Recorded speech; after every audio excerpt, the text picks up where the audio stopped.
Good evening and welcome to this evening's Public School Education Forum sponsored by Citizens for Responsible Education. My name is Samson Racioppi and I'll be moderating this evening's forum. First, I'd like to say this event is being recorded by our friends at ComFilm. They're going to be recording up here. They will not be recording the members of the audience. We would like to extend a big thank you to the Newburyport Elks Club for graciously allowing us to use their venue for this event. Jim Sullivan from the Newburyport Daily News is here tonight, and we would like to thank them for bringing so much attention to this event.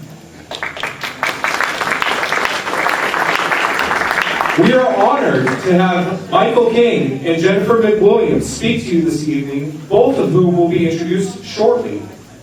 Finally, I would like to thank the dedicated parents, teachers, and activists who have stepped up to bring much needed attention to this matter. Just a quick friendly reminder, due to the controversial nature of this event, we've hired professionals to manage security. Because of the scheduling and everything else, we can't allow interruptions to occur. We reserve the right to ask people to leave as this is a private event. Should a disturbance occur, we ask that the members of the audience just remain calm, allow our security professionals to handle any issues in conjunction with the local police. And with that, let's begin. Tonight's agenda will be as follows. We're going to begin with a brief introduction about the group Citizens for Responsible Education, how they were founded, along with some of their findings over the past year. Then our two speakers are going to present for about a half an hour apiece, at which point we'll have a Q&A session, and then we will adjourn. I'd like to note that none of the members of Citizens for Responsible Education are being paid or collecting a fee for their efforts. Everyone is volunteer and do not get compensated monetarily or in any way for what they are doing.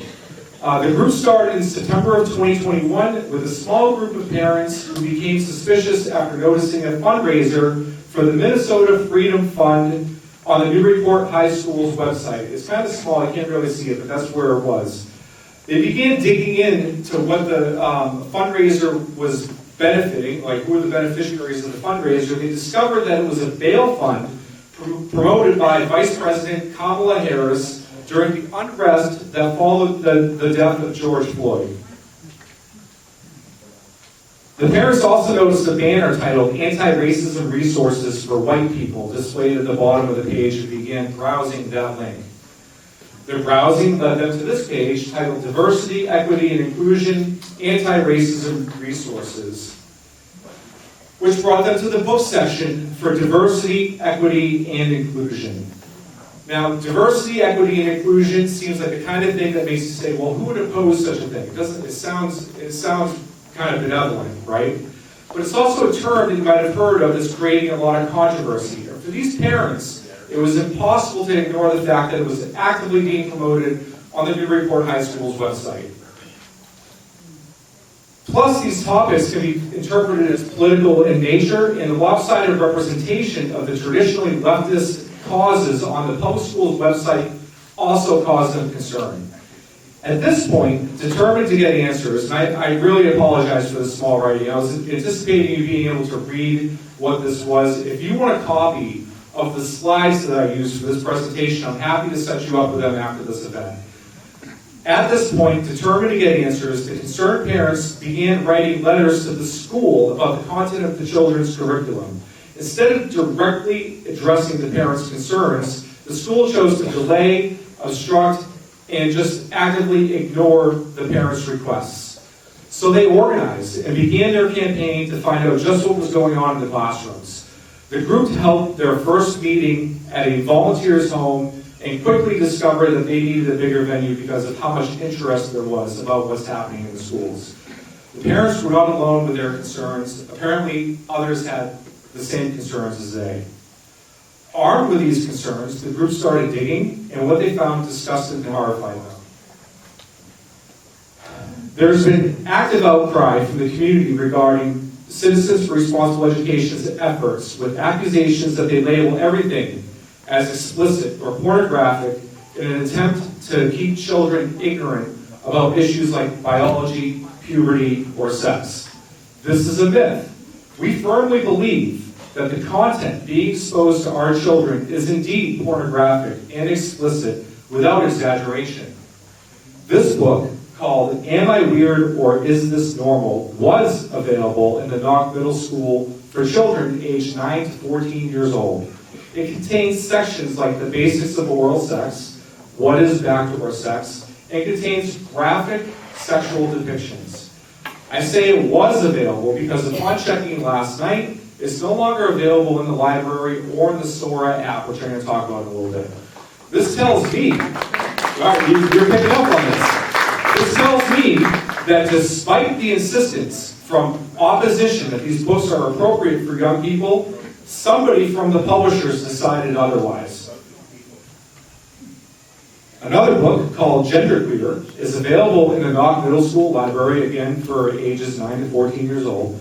This is just one section of the book depicting two young men, presumably in a relationship with each other, sexually active according to what's being said, using age-inappropriate language with graphic sexual depictions of oral sex. This is an excerpt from a book called This Book is Gay. This was available to high school students, but from my understanding has been pulled from circulation in the libraries and in the Sora app. However, it is extremely popular. If you throw it into Google, it comes right up. This excerpt details how sex apps like Grindr works, how to set up an account, how to meet somebody nearby. What kind of message is this sending to minors, people who can't consent to sexual conduct with adults?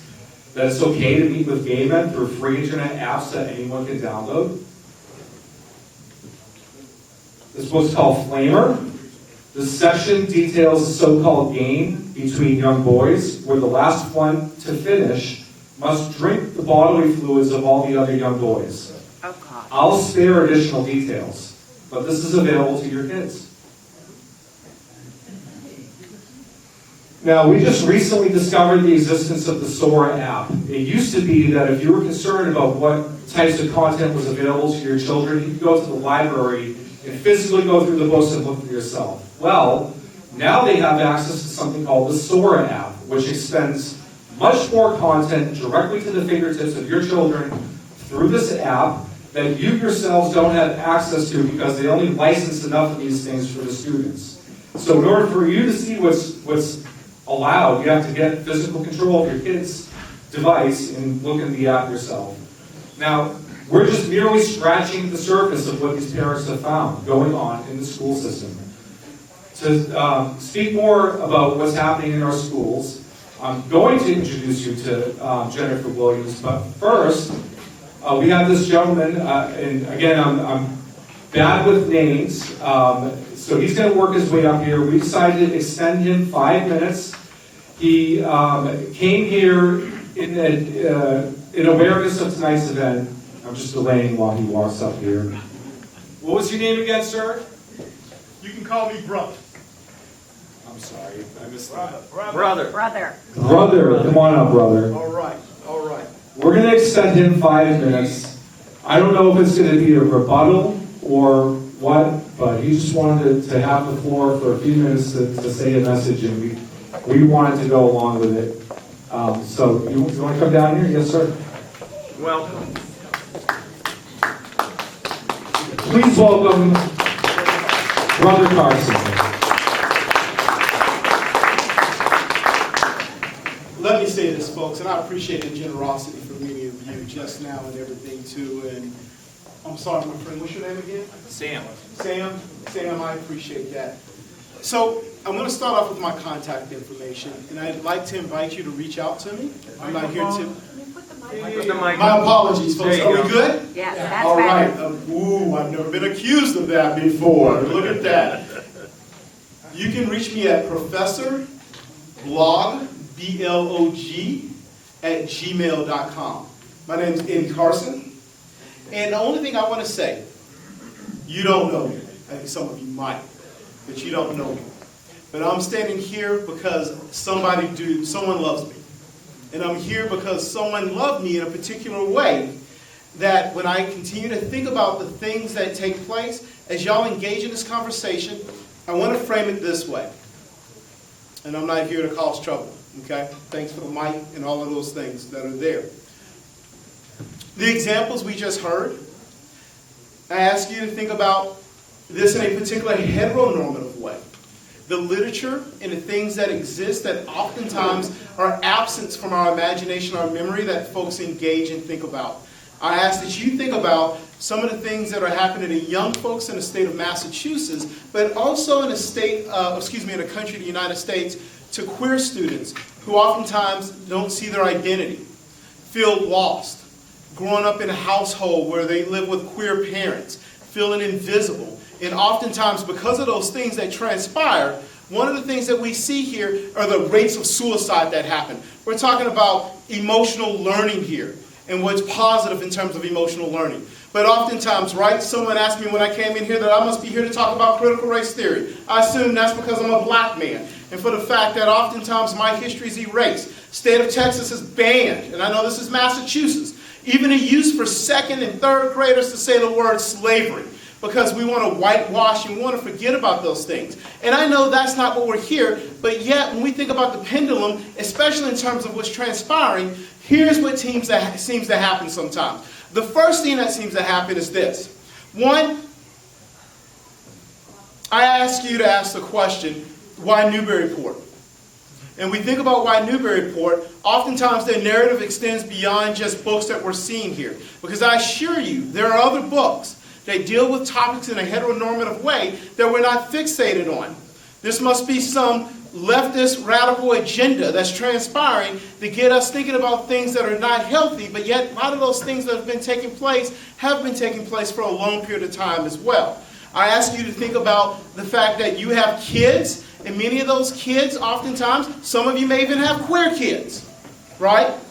Who don't see themselves and feel invisible, particularly when it comes to language that happens oftentimes to their heteronormative kids that are there. That's the only thing that I ask you to think about. The other thing I'll say, and I'm not here to proselytize or take up too much time, I'm here to ask you this question. What are you afraid of? And if this is really what you're afraid of, then you have to expand the conversation to think about. I'm going to stop you right there. Then, you know what? Just so we're interrupted, then I'm going to pause. We're Thanks, not Sam. afraid Sam, of anything. Thank you so much for this attention. I thought you weren't going to do this. Nope, I want to do this. I got to stop you right there. No, I'm pausing. We're not afraid. I'm going to leave this in. Hey, how about this, folks?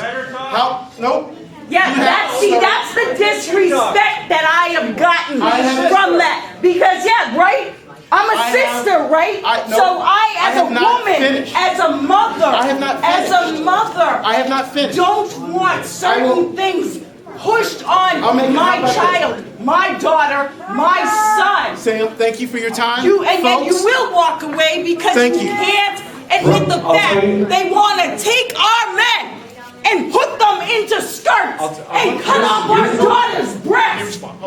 So here's what I'll say, right? They want to take our men. I work a lot with young men.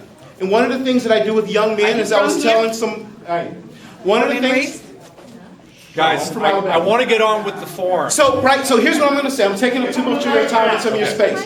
When I work with young men, and we're talking about young men, we talk about this notion oftentimes of, well, we need healthy men. Seeing men in dresses or in skirts or wearing makeup is negative. Let me tell you what's negative about the behavior of young men. Young men talking about oftentimes our children. I'll tell you, Sam, What I'm going to do, Brother Carson, is I'm going to reach out to you. You reach out to and me. we can maybe set up a forum on like a Facebook Live or something. We can chat as long as you like. Awesome. Okay, folks. Thanks for the 2 minutes. Thank you. Rayla, it's nice to see you. Good to see you, Sam. All right. So I appreciate Brother Carson. I'm sorry for the interruption. I don't care. Let's continue with the forum.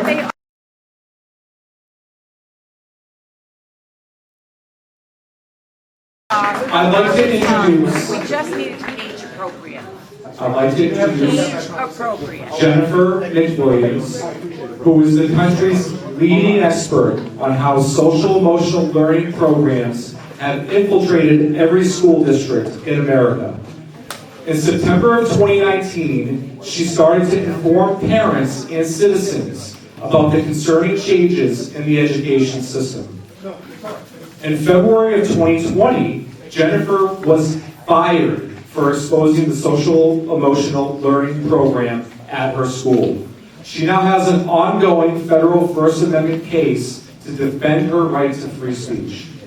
Today, Jennifer travels across America educating and consulting organizations, law firms, parental groups, and elected officials on how to fight this radical program.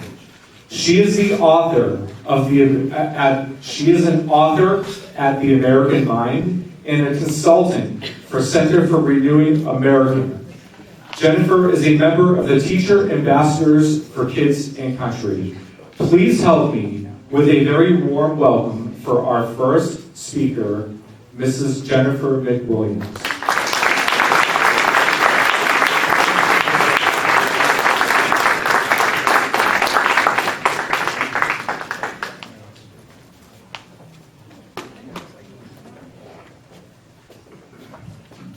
Hello. So, thank you so much for having me. I understand that this is a concerning and heated topic, but I am thankful for the ability to give voice to this, my opinion, and everyone's opinion, including ones that may not align with mine. So, I do want to say though, nobody is afraid. Nobody is afraid of the other side, the other story. What we are doing is we are standing to fight for our children and our right to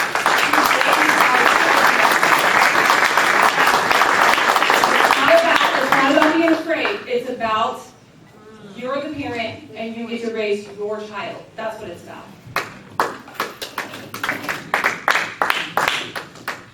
Okay, so I'm going to give you an overview of what's happening in the education system, and clearly many of you realize there's something going on. That's why you're here, right? That's why we are having this. That's why you brought me to this beautiful town, by the way. I've never been here, and what an amazing little town that we need to preserve, clearly. It's beautiful. So what I'm going to do is tell you why this is happening, why every day, if you get on social media, you get on to see what's going on in the news, you hear people talking, why is it that everyone is saying what's going on with our education system? I'm going to explain to you what has happened to the education system in the last few years. And the problem that has happened is called social emotional learning. Okay? And social emotional learning sounds nice. Everybody wants their children to learn socially and emotionally how to manage their lives and be successful in the world. But the problem is with social emotional learning, they took those terms and they redefined them in a way that often does not align with what people want their children to learn and value. And that is why I say we're fighting for our right to teach our own children and not a government institution. They don't have the right to do that. So I'm going to explain how this works. Social emotional learning is the complete transformation of our education system to psychologically manipulate this generation of children to believe critical race theory as objective truth. SEL is a thought reform program that undermines parents and replaces them with the government, and that is the problem that we have. Okay? Critical race theory, if you want to teach your own children that theory as an objective truth, that is your right to do as a parent. But our government should not be teaching that. Essentially, our government is using this as a thought reform program to literally dismantle the country that we value and the rights that we have. And I will show you how. Very quickly, I do not go into critical race theory a lot, and I'm sure a lot of you already understand this, but I'm going to give you an extremely brief explanation of it because you cannot understand critical race theory if you do not understand social emotional learning. So, critical race theory is the idea that our country was founded on racism and oppression from the beginning. The reason that we have everything, every system that we have, every institution, everything that we have, our Constitution included, was set up only to uphold white supremacy. That's the foundation of critical race theory. And within critical race theory, within the kindergarten through 12th public education system, they also heavily rely on this is intersectionality wheel. Okay, and I'm going to explain this. So there are categories. You can pull this up online, and there are wheels that are very intricate. You can really divide people up as many times as you want, but this is a basic one just so that you can understand. If you're a critical race theorist, you believe that every person falls in a category of each of the, or falls somewhere in a category of each of these: race, gender, sexual orientation, documented, undocumented, religion, ability status, socioeconomic status, country of origin, age, education, language, geographic location. And depending on where you lie within each of those categories, a critical race theorist believes that you fall somewhere on a hierarchy of privileged and oppressed in our country.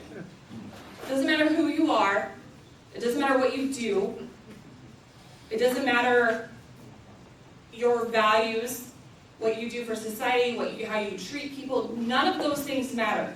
What matters to someone that believes in critical race theory is these categories.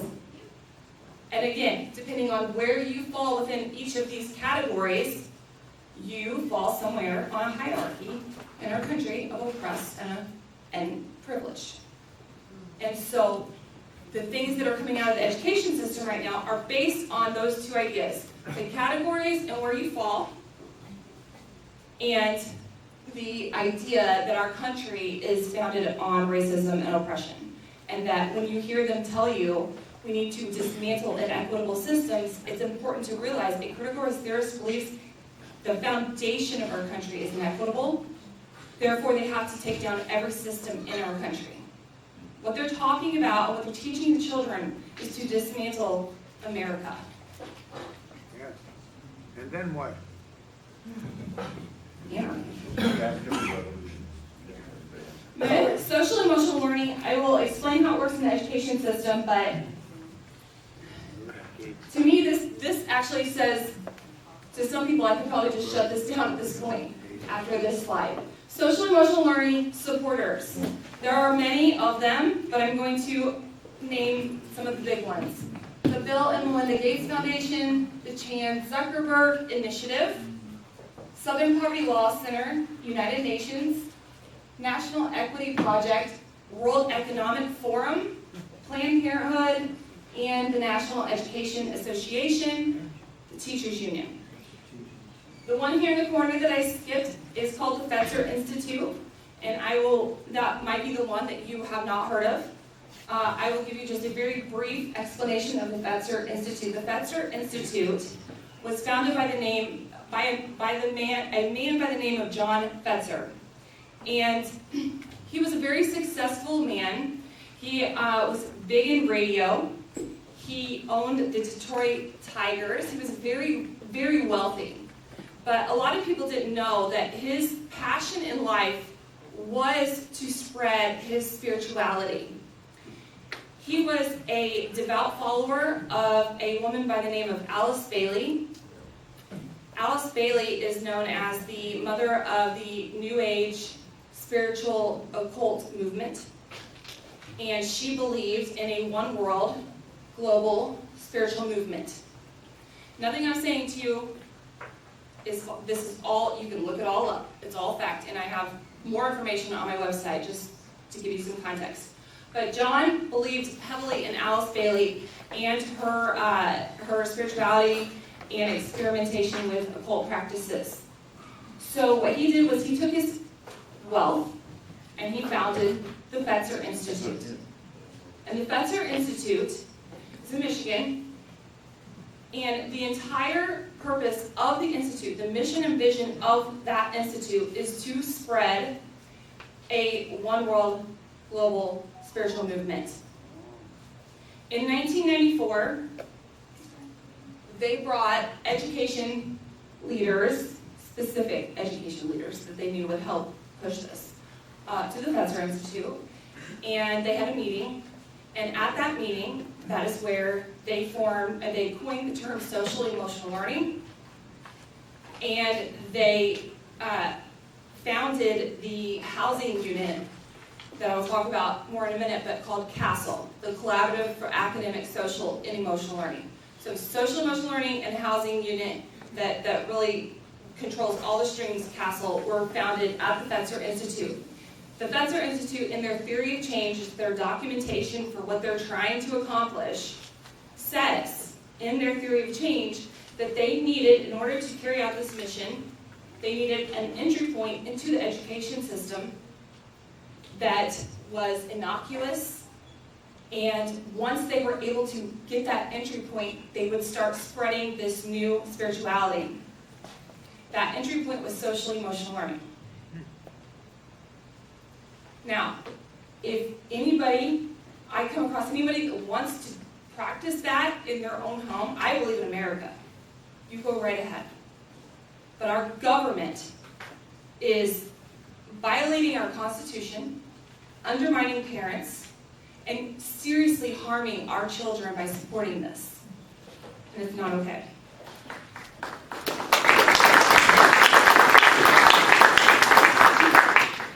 Again, you can get more information on that on my website, but I think that's a really good point to give people, because nobody's crazy. This is an entire agenda that has been pushed into the education system, and I can prove it.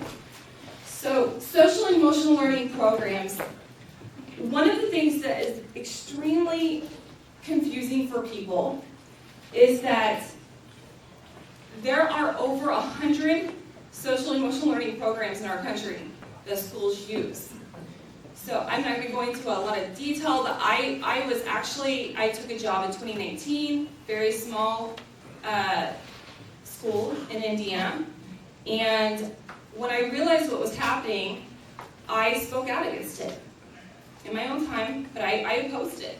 I said, what are we doing? We don't have the right to teach children morals, values, attitudes, beliefs. That is a parent's job. Again, whether or not the parent agrees with the way I do it or not, I'm talking about America. And so I spoke out against it, and they fired me for it in 2020.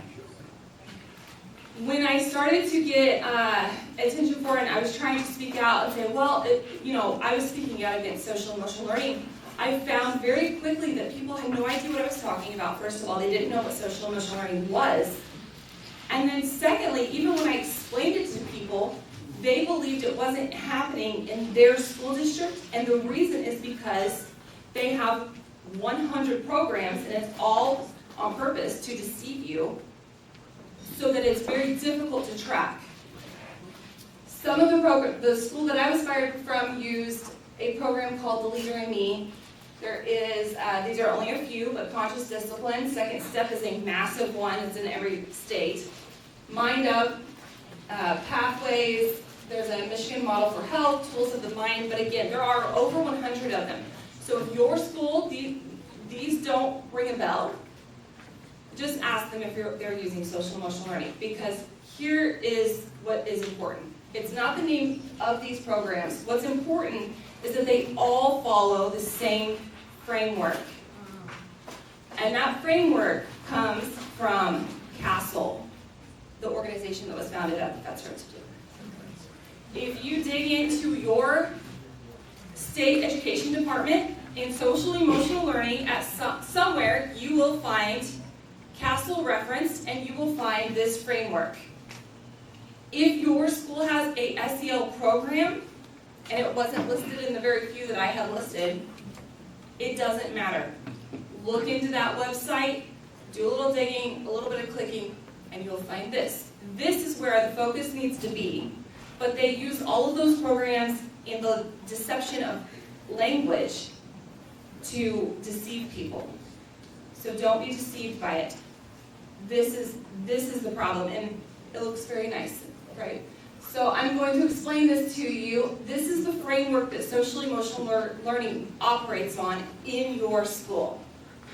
What they said was that back in '94, they said, you know, parents are very busy, so they don't have time to teach their children the basic life skills that they need to be successful in life. So we need to do it for them. So we're going to teach the children self-awareness, self-management, responsible decision-making, relationship skills, and social awareness. Those are the 5 competencies that they say they are going to teach your children with social emotional learning. Now, do you want your children to have those skills in life? Of course. Of course you do. But by whose standards are they being delivered through the school? Not mine. These competencies are being delivered to your children through what they call an equity lens. When you hear equity lens, that means through the viewpoint of someone that believes in the critical race theory viewpoint, that believes that our country is systemically racist and oppressive. And when you deliver anything through an equity lens, the purpose of that is to get whoever you're delivering it to, and in this case it's your children, to understand that theory as truth. So when they talk about teaching these skills to your children, it is not in the way that many Americans would teach their children, but they sound nice. They purposely use language like this. It's very innocuous, it's very deceptive, and they do it because look where we're at right now. If they came out 8 years ago and instead of these competencies, they said, we're going to teach your children the life skills they need. White supremacy, whatever, name any of it, right? Racism, oppression, vote for reparations. They would have never got this far.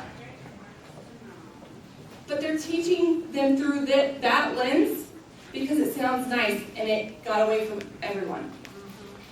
So it got away from everyone, all of us. But the game's up. So these competencies are delivered through social emotional learning through an equity lens. So don't be confused by the words, understand what they're doing. The way that this works is they will talk about, if you look into social emotional learning in K through 12, they will talk about how they're going to teach these competencies in every grade. They will have lessons and emphasis on all of them in every grade. But there's an extremely heavy influence on the orange, which is self-awareness and self-management in the lower grades. And the reason that they focus on this is because in order to shift what they call, their words, the consciousness of the children to understand and believe in this objective truth that they're trying to push, objective truth. You must get very young children to understand that they have an identity and that their identity means something in society and they're either privileged or they're oppressed. You have to get children to understand that.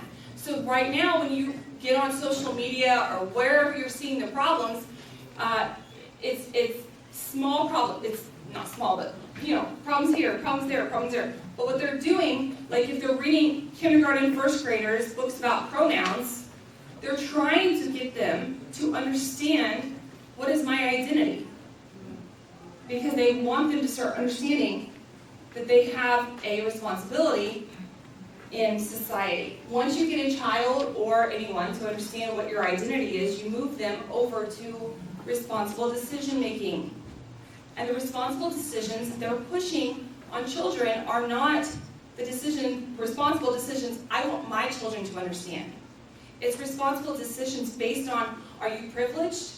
Or are you oppressed, and the responsible decision means you act accordingly? That's what they're doing.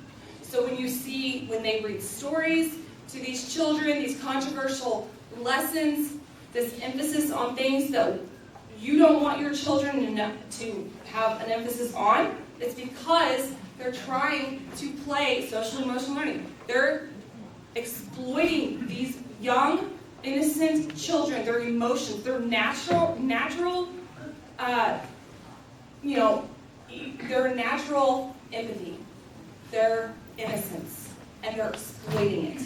Because you can go up to any child and say, whatever you want, and you'll say, do you think this is fair? And of course children are going to say no, because what do we do with children when they're very little?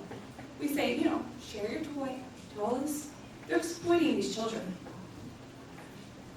Once they're making decisions based on that, you move them around to relationship skills and social awareness.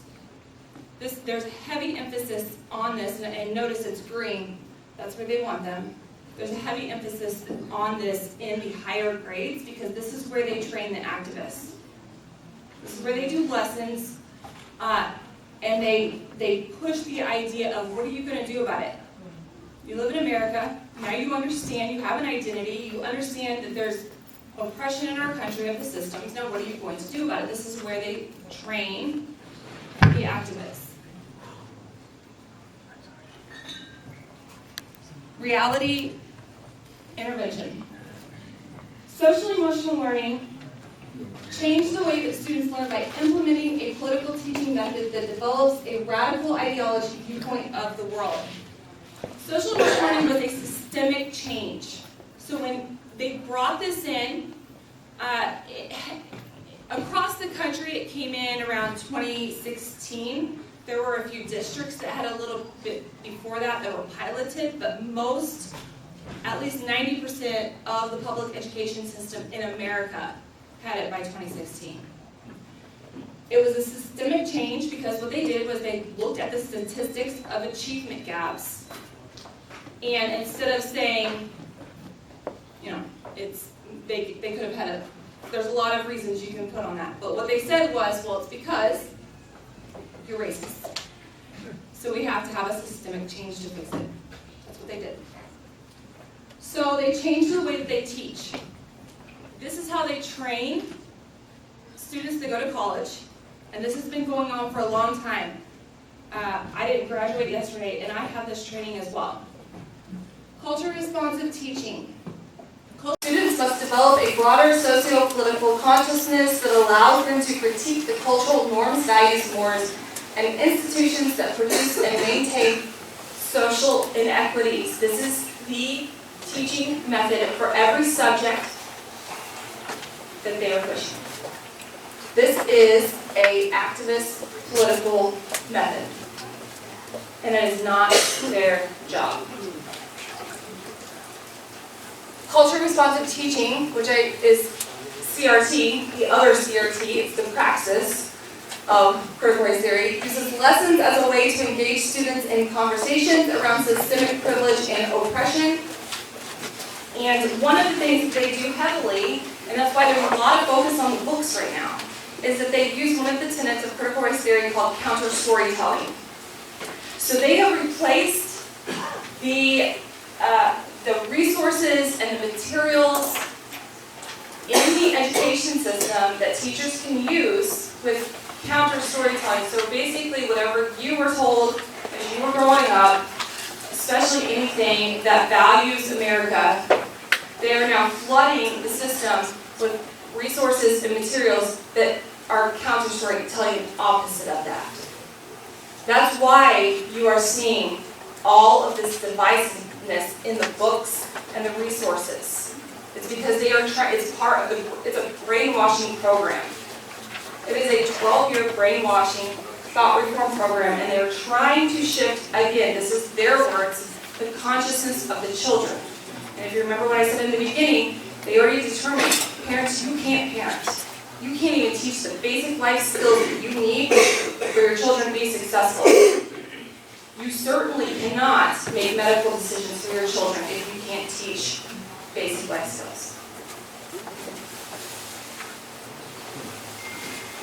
Culturally responsive teaching exploits the experiences and emotions of children. I want to give you an example because it's often very difficult for people. It's easy if you see a worksheet that talks blatantly about what's going on. And you know, thank goodness that they put some of that out there because it helps people realize. But what people can't do and can't see and can't get their hands on is this method of teaching. So culturally responsive teaching is supposed to be used in every subject. You will also, if you go to your, at least state department, depends on how on top of things your school district is, but you will also hear them talk about cultural competence. Okay, so when they talk about that, they're talking about the environment also shifting and the culture of the school shifting to this idea. And I'm going to give you an example. You could give me any lesson that you can think this is impossible for her to turn this around. I can do it. I wish I couldn't, but I can. This is what you can't get your hands on, parents. I'm going to give you, this would be like a second grade math problem. Johnny was on the way to an amusement park with his mom and dad. The park was a total of 50 miles away. They already drove 20 miles. How many more miles do they need to drive? Everybody in this room can at least say, yep, that sounds like something I had when I was in school. But if you are a culturally responsive teacher, you'll use this lesson to start to shift the consciousness of the children. And this is how you would do it. I would give it to my second grade classroom, and I would say, well, you know, kids would raise their hand, and I'd be like, let's not worry about the answer right now. They don't need to know math, really. They have Google. That's what they would tell you. But let's talk about this children, right? So Johnny's on the way to an amusement park with his mom and dad. How many of you have been to an amusement park? I see a lot of you have been to an amusement park. But some of you haven't. Why would it be that some of you have not been to the amusement park? You might have a kid say, my friend doesn't like the amusement park, scared of the rides. Right? And then you think, sure, that would be a good reason. But if you're culture responsive, you continue to dig and push until you get what you want to push this idea. And you say, well, what's another reason? Now remember, you're talking about second grade, 7, 8 years old. What's another reason? I could get a whole room. You could give me any second grade. I could get them all to come to the same conclusion. Well, because in amusement parks, some people can't afford it. You need to make them free. That's being culturally responsive. I'll give you another example. Maybe I don't want to go that route with this problem. Maybe I say, okay, let's think about this. Johnny is on the way to the park with his mom and dad. Do all families have a mom and dad? And, you know, there's going to be very innocent children that are going to go, yes. And then there's going to be other children that are going to say, well, down the street, there's 2 moms, there's 2 dads. And then you use that opportunity, if you're a culturally responsive teacher, to engage these children in that conversation and what that means. That's culturally responsive teaching. Do they ever get to the answer? Depends. They don't care. They don't care. They might. But what do you see when your child comes home? You see this. You see this. You're not seeing what I'm talking about because you can't see it. So the counter storytelling, another part of social emotional learning is this massive culture shift within the schools, which clearly you are all aware of. But they had to flood the resources and materials with the counter stories. And so they do it in the libraries, in online apps, in any resource. Everybody needs to pay attention to the curriculum. But if you have curriculum transparency, it's not even close to enough. They want you to look at that. They want you to focus on the curriculum because social emotional learning is not curriculum. It's not a curriculum. They want you to focus on curriculum because the library books don't count as curriculum. They want you to focus on curriculum because the third-party resources and materials and apps that the teachers can use and have access to do not count as curriculum. So that's where they're flooding it in. And when you go and you ask the school, I want to, have access to this and see all of the materials for those third-party programs, maybe social emotional learning, whatever it is, most of the time they're going to deny you because it's protected under third-party proprietary materials, and that's done on purpose. So that is something that has to be changed, and people need to understand. I every week hear from someone saying, I appreciate what you're doing, but I feel pretty good about what's going on because we have curriculum transparency, and then I have to break the news to them that that's what they want you to think. So in the libraries, you will find a massive increase of books like this. If you have access, if you have a child in school, you will have access to this. But even if you don't, a lot of times they'll have it online. And you push at the school boards, you don't let them take it offline so that anybody can see this and kind of, people need to watch this. But they will be flooding the library with books for younger kids like these. They, she, he, easy as ABC, My Princess Boy, Heather Has Two Mommies, A Tale of Two Daddies. And these books are not used as an isolated lesson. They want them to just be part of the culture. This is part of the culture shift. If somebody wants to teach their children this, fine. But our government doing it. They're undermining parents. And they're doing it because they know that this will separate them from you. It will separate your children from you.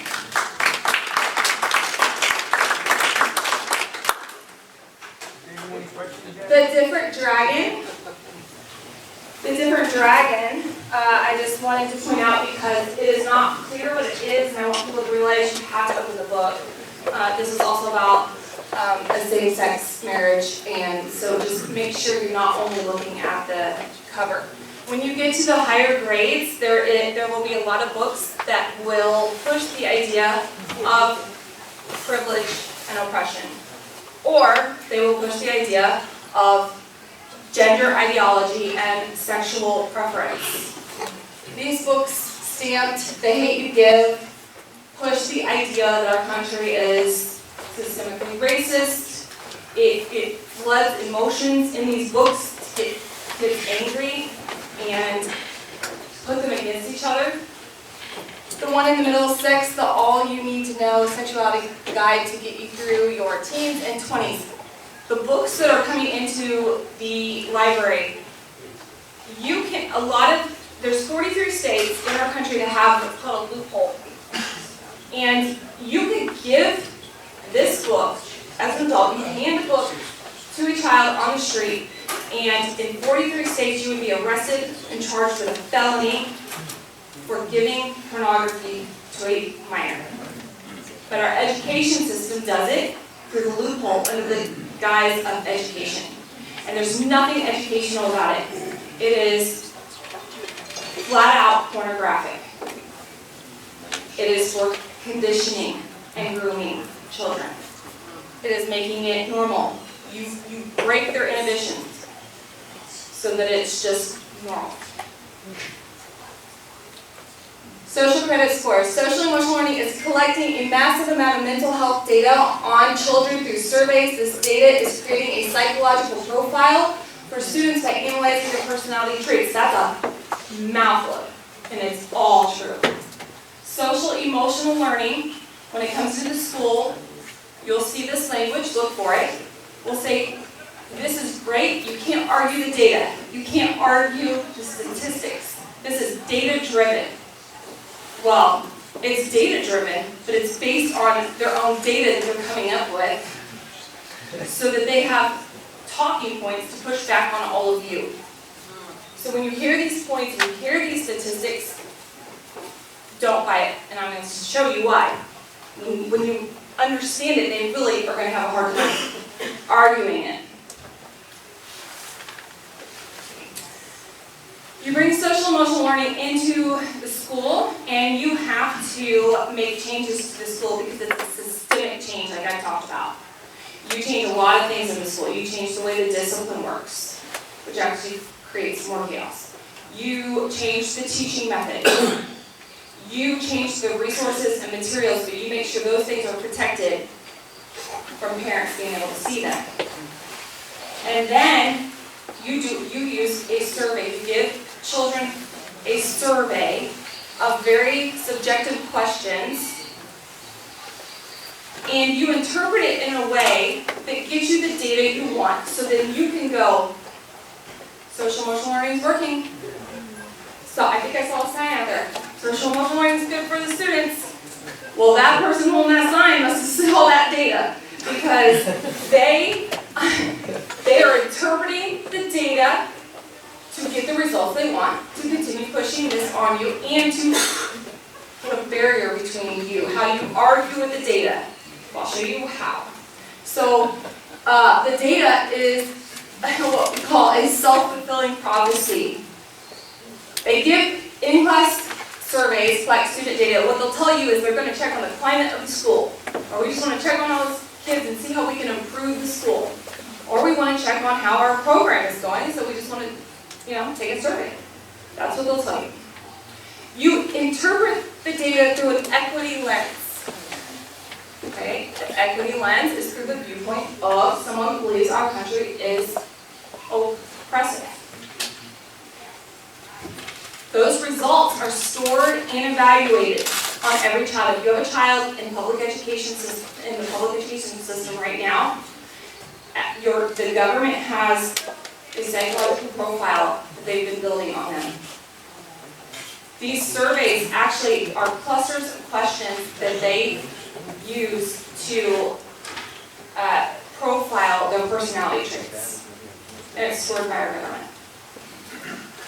The results require changes to the school culture, and then the students are radicalized by those changes, and then you start the process over. And this is a never-ending cycle. They will do this until they run these schools off of the cliff. I'm going to give you an example. This is actually one of the questions. And so, again, they play games with the words. So if you go in there and you say, I want to see this survey, I'm going to determine for myself if it's okay. That's fine and that's good, but understand what they're doing with it. Because this question doesn't sound bad. How confident are you that you can complete all the work that is assigned in your classes? First of all, if you're a good teacher, you're going to know if your kid's still confident about that. You don't need a survey. But that question doesn't sound bad. But what they do is they put it through an equity lens. And this is what that equity lens would determine. The scores indicate school culture is suppressing their ability to complete work. So what do? You have to make a change. It's a systemic change. It's for the collective good. So the intervention, because of that data, would be increase counseling services for students with lower scores to investigate ways to improve school culture. Bring in more Black Lives Matter, LGBTQ representation, flags, and clubs. Add more social justice and sexuality books to the library. And then when you have parents come to school and say, what the heck are you doing? You hold up your fraudulent data and say, nope, we have the data. This should be terrifying. And this is the one issue when I talk about social emotional learning, that it doesn't matter what, if you're from the right, left, center, you know nothing about politics, it doesn't matter. I can get people from across the board to agree, no, I don't want the government building a psychological profile for my child. What they're doing is they're building a social credit score for your children. And this didn't happen in the last year or 2 years. It has been in the schools since at least 2016. Some schools longer, they were a pilot school. They're going to use that data. They are going to use that data. I'll give you an example. A lot of talk right now about the Second Amendment and red flag laws. You give this a couple of years, you allow them to continue building this, and your child graduates high school, and they want to practice their Second Amendment, and they go to apply for their permit or whatever they need in the state, and they go to purchase their firearm. They're going to pull up these profiles, and they're going to say, you know what, this child had a rough couple of years. 5th and 6th grade didn't go very well. We better put them on restriction. And again, based on fraudulent data, I wouldn't interpret that data that way. But our government is. All of this data is being put into, and your state has it, it's called a statewide, I'll finish up here in just a couple minutes. It's called a statewide longitudinal data system. So you can look it up for Massachusetts. Something you might notice is they will list it as P-W20. The reason they call it that is because these scores are preschool through the workforce. It's a lifelong score that they're building. And you can look this up. You'll find it. And right now our government is pumping massive amounts of money to the states that the states apply for grants. Every grant that comes into your state or your school, you read it. If they're not just going to have a petting zoo outside and the kids learn about animals, tell them no. The grants are they're toxic to the school. You have to be very careful. You will see everywhere, more data, more data. This is what they're talking about. There is no reason. They don't need the grants, they don't need more money to teach real academics. They're taking in the money and then they get tied in to building more profiles for your children. Social emotional learning is a trauma-informed practice that places every child in a mental health intervention system. This system requires school counselors to work as social justice advocates who shift the school culture to emphasize racism, gender ideology, and sexual preference. This systemic change is disguised by innocuous language, such as welcoming and safe schools. When you hear welcoming and safe schools, this is what we're talking about. Because before they brought in all of this insanity, schools were welcoming and safe. They were welcoming and safe. And they took care of kids based on their individual needs if they needed them. Whether it was an academic need, a behavioral need, an emotional need. We had services for all of those needs. When they brought in social emotional learning, they decided it's not the child that we need to fix, it is the system. It's the adults. It's the parents that are bringing their kids to school. That's the problem. We have to fix the system, not the kids. So since social emotional learning is a trauma-informed practice, it placed every single child into what's called an MTSS. Support. This is a framework that we used before social emotional learning. I'll give you a very basic example. You had a child that came to school that was dyslexic, or actually came to school with a true situation of trauma.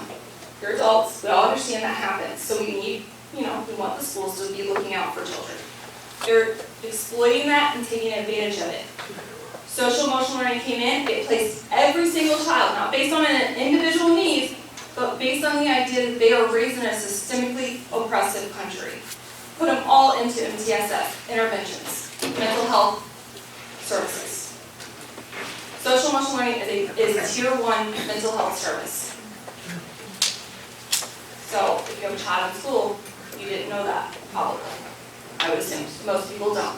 But now they're, without your revision, giving them mental health services. The teachers push the classroom shift. The teachers use the new teaching method.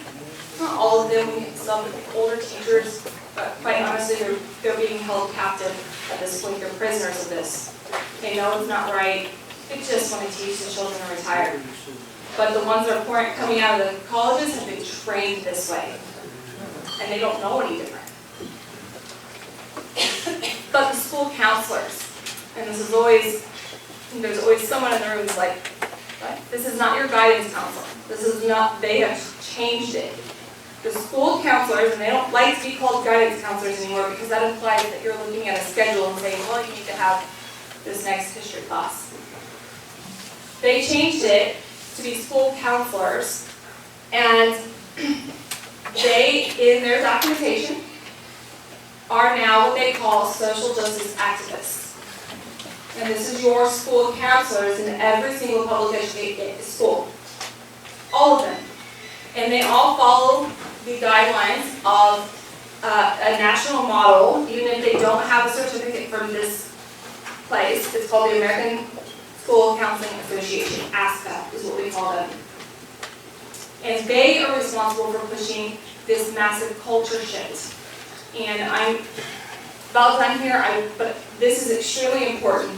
The school counselors are exploiting, just like everything else in social emotional learning, and taking advantage of the idea of confidentiality. If you have a child that comes to school that's truly being abused, you want people looking out for them and to report it correctly, instead of calling the parent and saying, hey, did your child be abused, right? I mean, we have to have some guards like that. But they're exploiting it. And now, instead of working with the parents, they assume that the children are coming from homes that are at risk for abuse. They assume that it's possible, right out of the gate, that you're all abusers. And I'm not talking about what we traditionally you would think of abuse. They use the confidentiality clause, and if you go to your school counselor now, and again, because it's trauma-informed, school counselors now service every child in the school, all of them. And so a child can go to that counseling service at any time, and all they have to do is say, fill in the blank. I am 15 and I'm pregnant. I'm afraid to tell my parents. Okay? They said, I'm afraid to tell my parents. Done. Now they won't tell you, because you could be the abuser. I am a boy and I think I'm a girl, but my parents don't believe me and I'm afraid to tell them. You are now the abuser. And they'll hide it from you. They say the right things. We want to work with parents. But the parents they want to work with are the parents that are willing to put their children in the car and drive them to the clinic to be mutilated for the idea of transgenderism. Those are the parents they'll work with. But if your child comes to them and says, I'm afraid to tell my parents, again, fill in the blank, they can now deem you the abuser and hide it from you. And all across this country, we have children identifying as animals. We have children that go to school, and there are transition closets that the schools have clothes in, and the children can come and go by a different name, use a different restroom, a locker room, go to the closet before school starts, change their clothes, and assume a new identity, and they will not tell you. In fact, I've been involved with 2 lawsuits now, and the counselors had a meeting with all of the teachers that child had in their schedule, and said, when you talk to the parents, you use their legal name, and we are not telling them. Now you say, well, how could they do that? Because they're not actually changing the documents. That's how they do it. If they change the documents, if they actually change the legal document, they have to tell you, so they just don't. I know this sounds really out there, but this is what's happening to your children. This is what is happening. And so we have to first know what's happening, and then we have to stand up. So I'll just leave you with a call to action. Understand the language of Marxism. This is a Marxist revolution. And they're taking advantage and doing it to your children because they're innocent and they're easy targets. They can't do it to adults. Because there's too many adults that had a good education and understand what's happening. So they're doing it to your children. James Lindsay is, he has a website called New Discourses. If you want to understand, he goes into depth on all of this, but understand that what they say is not what they mean. Break down the SEL system and players. I have been fortunate to work with an organization called Courage is a Habit, and courageisahabit.org. You'll hear a little bit more about it in a minute, but they have a decoding system that will help you because the language is hard to see through. It really is. Don't give labels power. If you're an adult and you are called something and you can't stand up to it, imagine what your children are going to go through. Do not give labels power. Speak the truth. Speak what you want for your children, and don't back down. Organize and stay engaged. This is a fantastic gathering here. And honestly, Lori, thank you so much. Amazing. Because people need this information.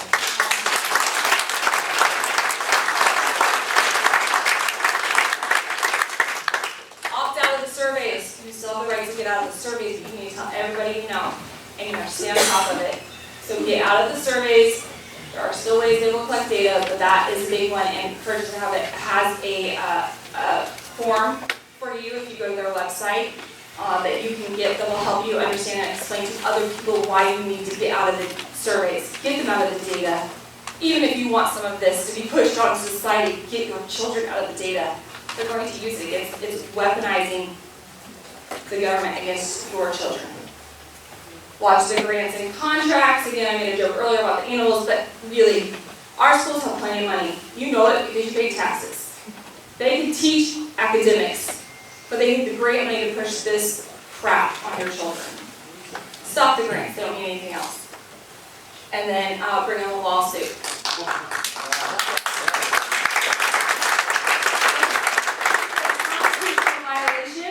There's many angles that you can take. I don't know if Massachusetts was one. I think maybe it was not, but I was at least fortunate over the summer in Tennessee. They were one of the states that banned critical race theory. And so we have launched a massive landmark lawsuit to sue the school district because social emotional learning is a blatant violation of the critical race theory ban. So even if you don't have it in Massachusetts, tell me one that you know that might be in a state that has it. We're hoping for a domino effect, but it also is very telling. And even if your state doesn't have the ban, it is still a violation of your parental rights. It's a violation of religious freedom. When they're asking your children to push pronouns on them, that's compelled speech. Sue the hell out of them.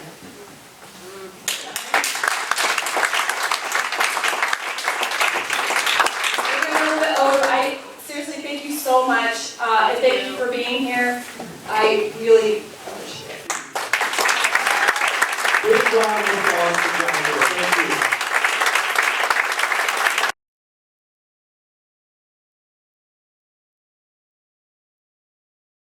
Thank you. Thank you. Thank you. Sorry. Now, we could have sprung this to the last minute because he was traveling. Sorry. And so I had talked about Courage is a Habit. If you are familiar with that organization, they are fighting and giving free resources, amazing resources to people to fight this indoctrination. And because he was a friend of mine who was traveling, I said, hey, you gotta stop by here. So he's just going to take 2 minutes of your time and explain to you what they do, but it's a fantastic organization. And so this is Courage is a Habit president and founder of Alvin. What's up, everybody? How you guys doing? You guys doing all right? All right. So I was traveling in the area doing a workshop, and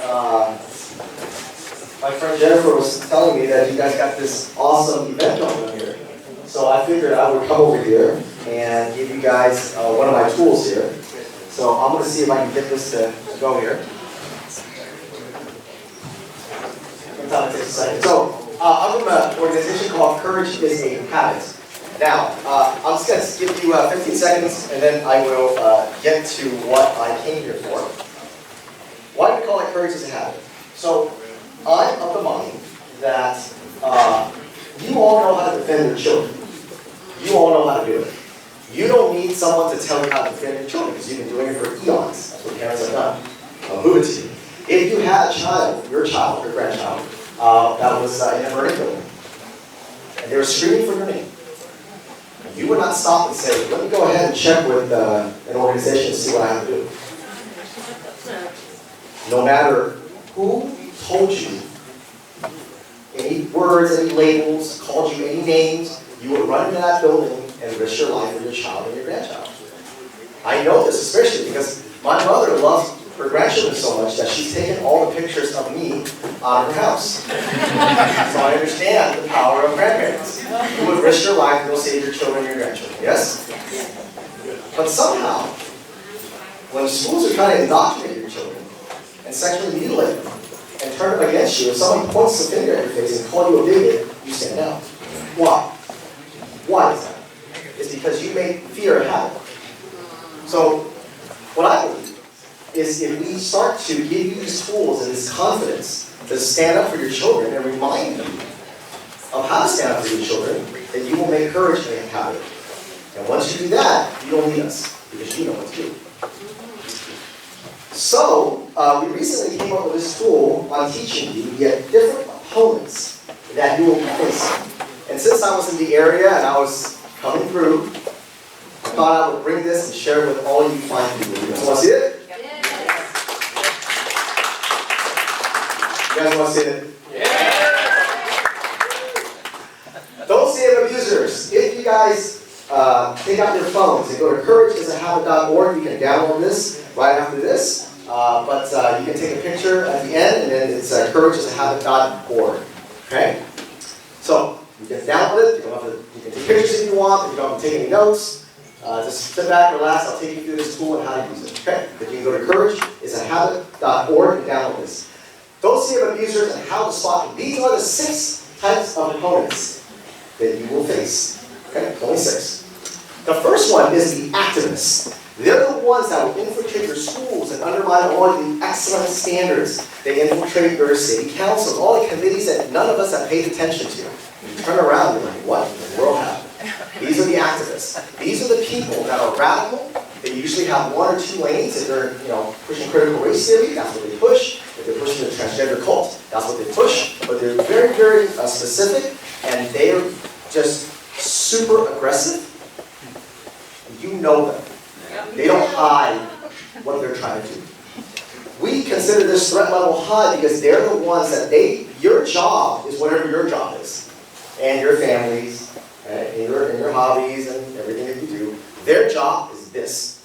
That's their job, that's what they get paid for. So the activist is the people that I want you guys to put your energy and your focus on.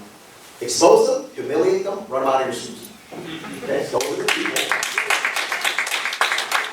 Those are the people that drives the agenda. Nothing is good enough until they run your school into the ground and train all your children to be radical activists. Okay, that's their job, that's the goal. The next one is the avatar. Now, the avatar, threat level low. You know these people. These people have no convictions. They support the latest thing. They're the people with the 2 masks and the shield by themselves in the car.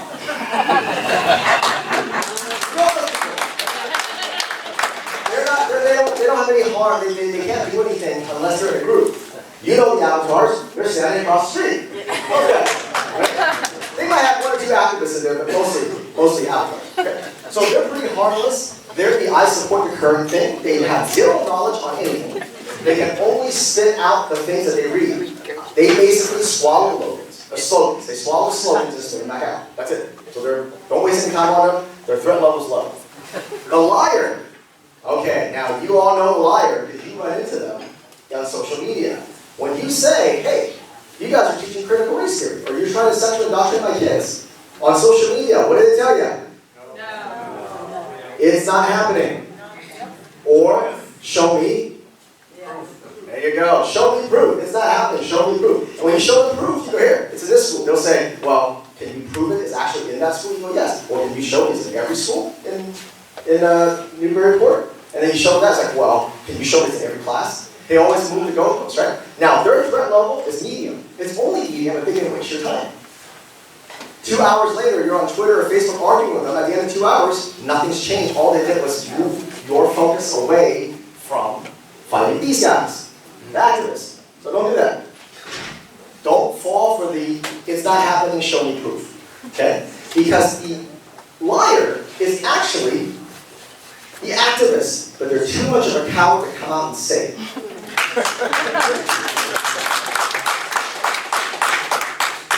Every single time I show a liar, let's say genderqueer, or this book is gay, and I say, give me your thoughts on this book. They won't say, oh, I'm good with this book. Or they won't say, oh, this book is horrible. They won't do it, because they can't. They're too much of a coward to own it, but they're too much of a coward to say, well, no, they don't, because they want that book. They want that book in the schools. They want critical race theory in the schools. They want to sexualize your kids, but they don't want you to know they're doing it. This is why they're trying to waste your time. The next one, the deflector. The deflector is a close cousin to the liar. Give me an example. You go, hey, Boston Children's Hospital or Vanderbilt here in Tennessee, they're doing double mastectomies on 14 years old. That's horrible. And they'll say, yeah, what about January 6th?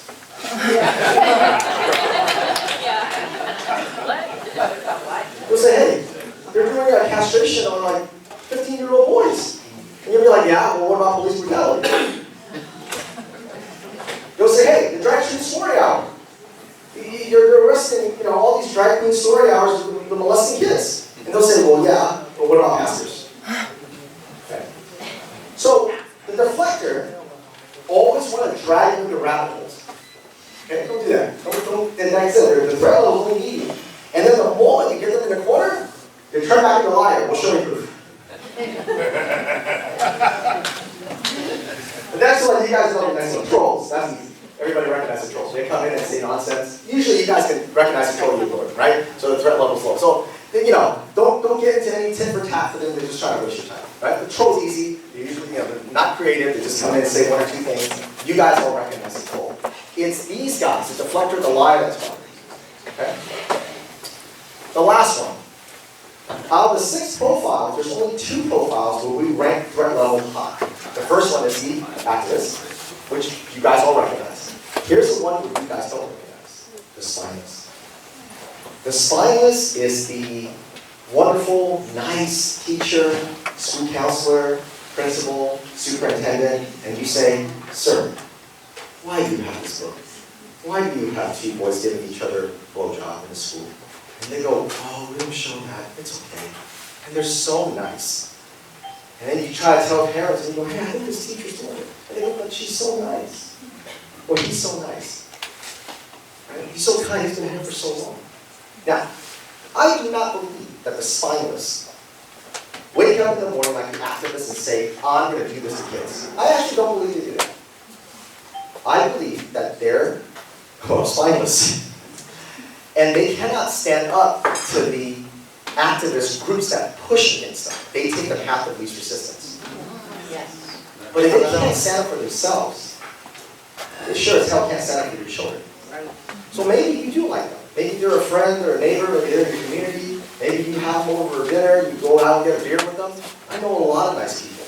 It doesn't mean that I want them in a position to stand up for children because they can't stand up for themselves. The reason why the threat level is high is because the activists push the agenda, but these are the people that allow it in the schools. So you have to get them out of that position if they can't stand up for themselves, because they can't stand up for their children. And you cannot let their niceness cloud you to not fight the indoctrination that you know exists. We always talk about the students being brainwashed, right? We always say your kids are being brainwashed. I do not believe your kids are being brainwashed first. I believe they brainwash you first. It's not the kids they brainwash, it's you.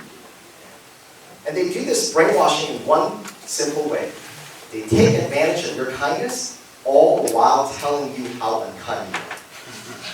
They take advantage of your kindness, all the while telling you how unkind you are. This gentleman that came up and spoke earlier for 5 or 6 minutes, what was the first thing he said to you?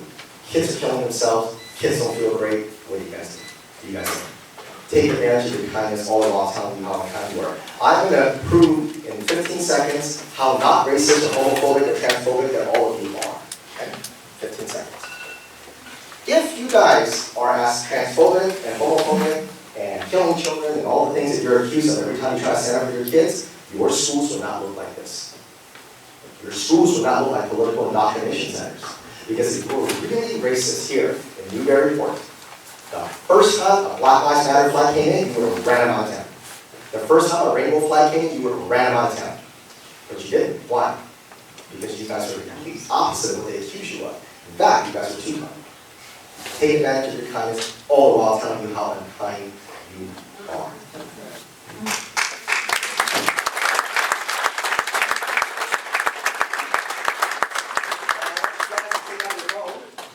Very quickly, and I'm going to give you guys a quick exercise here.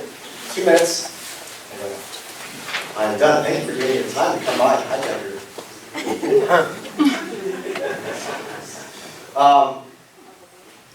You have a superintendent, Sean Gallagher, yes? Yep. So I know that this book, apparently, I think a gentleman said that this book is actually out of your library, which is good. Congratulations, whoever helped get this book out. This book is gay. The question here is that why was the book there in the first place? Because there's that book, there's going to be a lot of other books, okay? So a lot of people, they hear the book, they hear about these pornographic books, but they don't really see it. I'm going to show it to you tonight, and I apologize in advance. So Sean Gallagher is confirming that this book is gay, it's available in the school, so is genderqueer, okay? This is the book. Oral sex is pooping another dude's peen in your mouth, or indeed, popping yours in his. It's more about sliding your mouth up and down the shaft of his cock. Straight men like stuff up their bums just as much as gay ones. Middle school history. Up your bum, you have a prostate gland, which feels nice on massage. Keep in mind that sex doesn't begin and end with your dick. Be creative. That was in your libraries. That, ladies and gentlemen, is called safety and inclusion. That is called safety, inclusion, and belonging.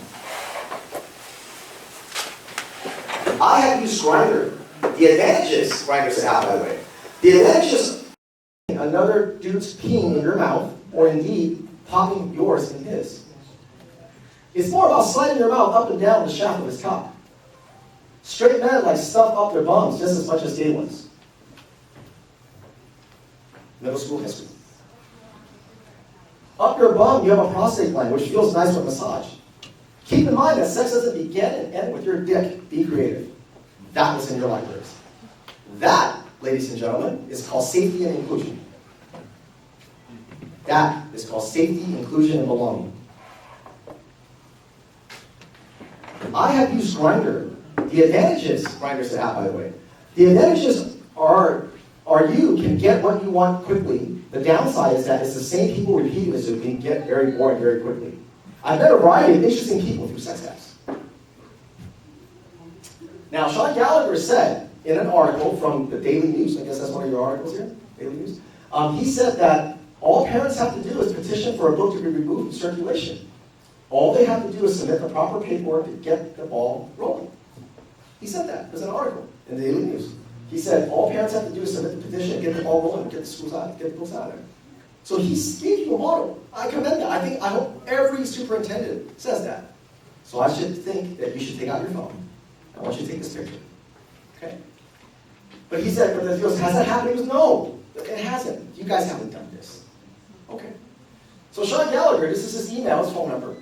And this is just a simple thing where you can say, hey, thanks for letting us know that all you have to do is to remove the book to circulation. Let's get the ball rolling.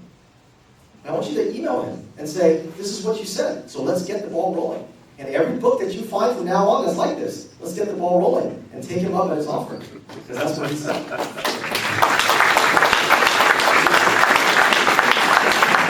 So take out your phones, take a picture of this. Here's a little sample form, and I want everybody to email Mr. Gallagher and thank him for getting on a news article and saying that's all you have to do is to get the ball rolling, get rid of these books. Thank you so much for letting me hijack your evening for a minute.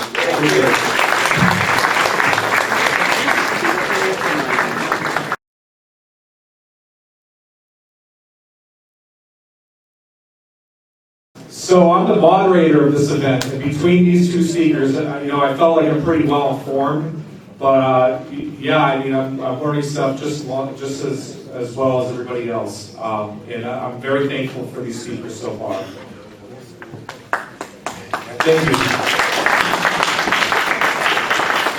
So I'm just going to speak a little bit more about Citizens for Responsible Education. I'm going to introduce our final speaker. One of the most effective things that Citizens for Responsible Education has been doing is submitting Freedom of Information Act requests to the local school system. These FOIAs began after somebody notified Citizens for Responsible Education. What's going on here? There we go. These FOIAs began after someone notified the group of an incident involving a diversity, equity, and inclusion consultant named Michael Eastman, who counseled Principal Wolf to call him an N-word during a professional development session with other teachers and administrators. Mr. Eastman is a black man.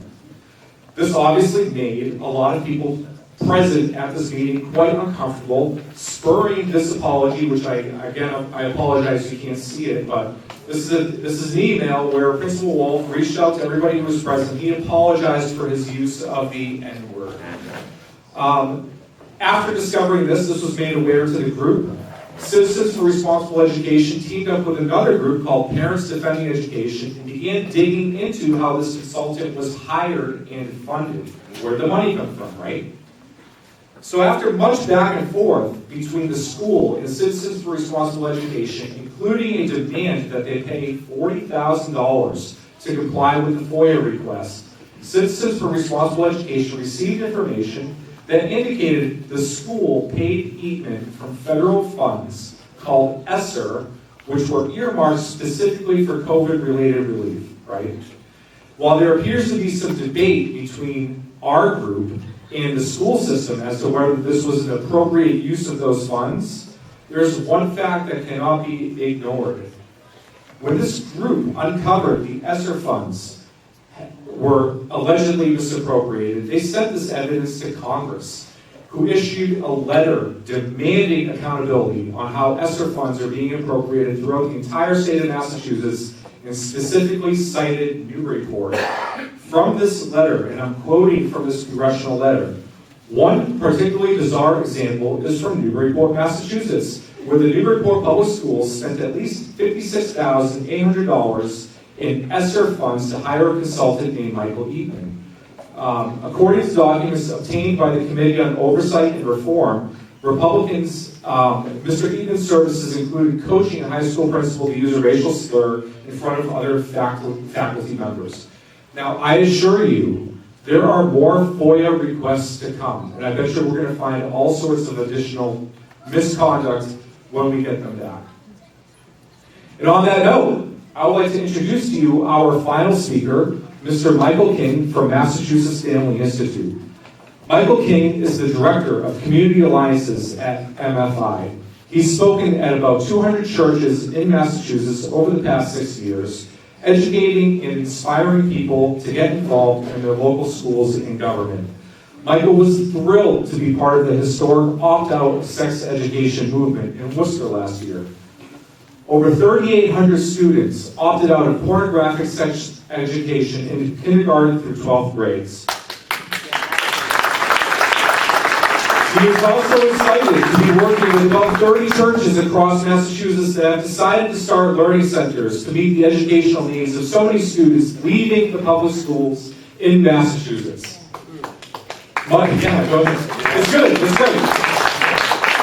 Michael hosts weekly video calls on Monday nights at 7:30 and 8 o'clock to educate parents about explicit sex education, school alternatives, and pornographic books in school libraries.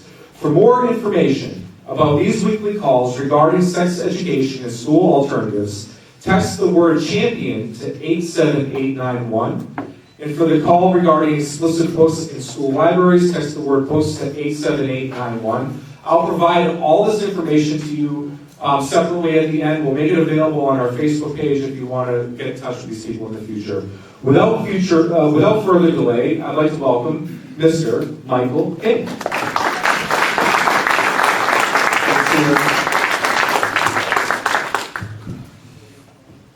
tonight I want you to know real quick that you're not alone and you're not crazy for thinking the way that you do. All right? So I just want you guys to leave encouraged tonight more than anything.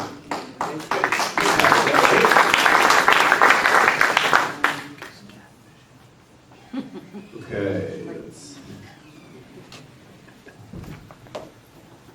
All right, it's coming up here. Just thinking. Okay, so I've had the privilege of speaking at about 200 community groups and churches in the past year. And so we are making a difference, and I think this group tonight, I hope you're encouraged just as much as I'm encouraged to see all of you here tonight. I mean, what we have here tonight is fantastic. The fact that you have protesters outside is fantastic because you're doing the right thing, all right? So just to give you a little idea of who I am, this is me, my family, 5 kids, so everyone calls me crazy, right? Once you have more than 3 kids, you're officially crazy. But this is my wife Ashley and our 5 children. This is our, at MFI, this is our shared mission dedicated to strengthening the family and the Judeo-Christian values upon which the family is based. Now, we may not all agree faith-wise in a group like this, but I think we're all like-minded regarding the values that we share, and I think we can agree that the family is very much under attack today. I want you to know that you're not alone. So we are the local associate of Focus on the Family. I don't know if you guys have heard of Focus on the Family. We're the local associate. And then also we work with Alliance Defending Freedom. They are an $80 million pro bono Christian attorney organization. So you know the Jack Phillips, the baker in Colorado that was being sued for not baking a cake for a homosexual wedding. Alliance Defending Freedom represented him in the Supreme Court and won. Okay.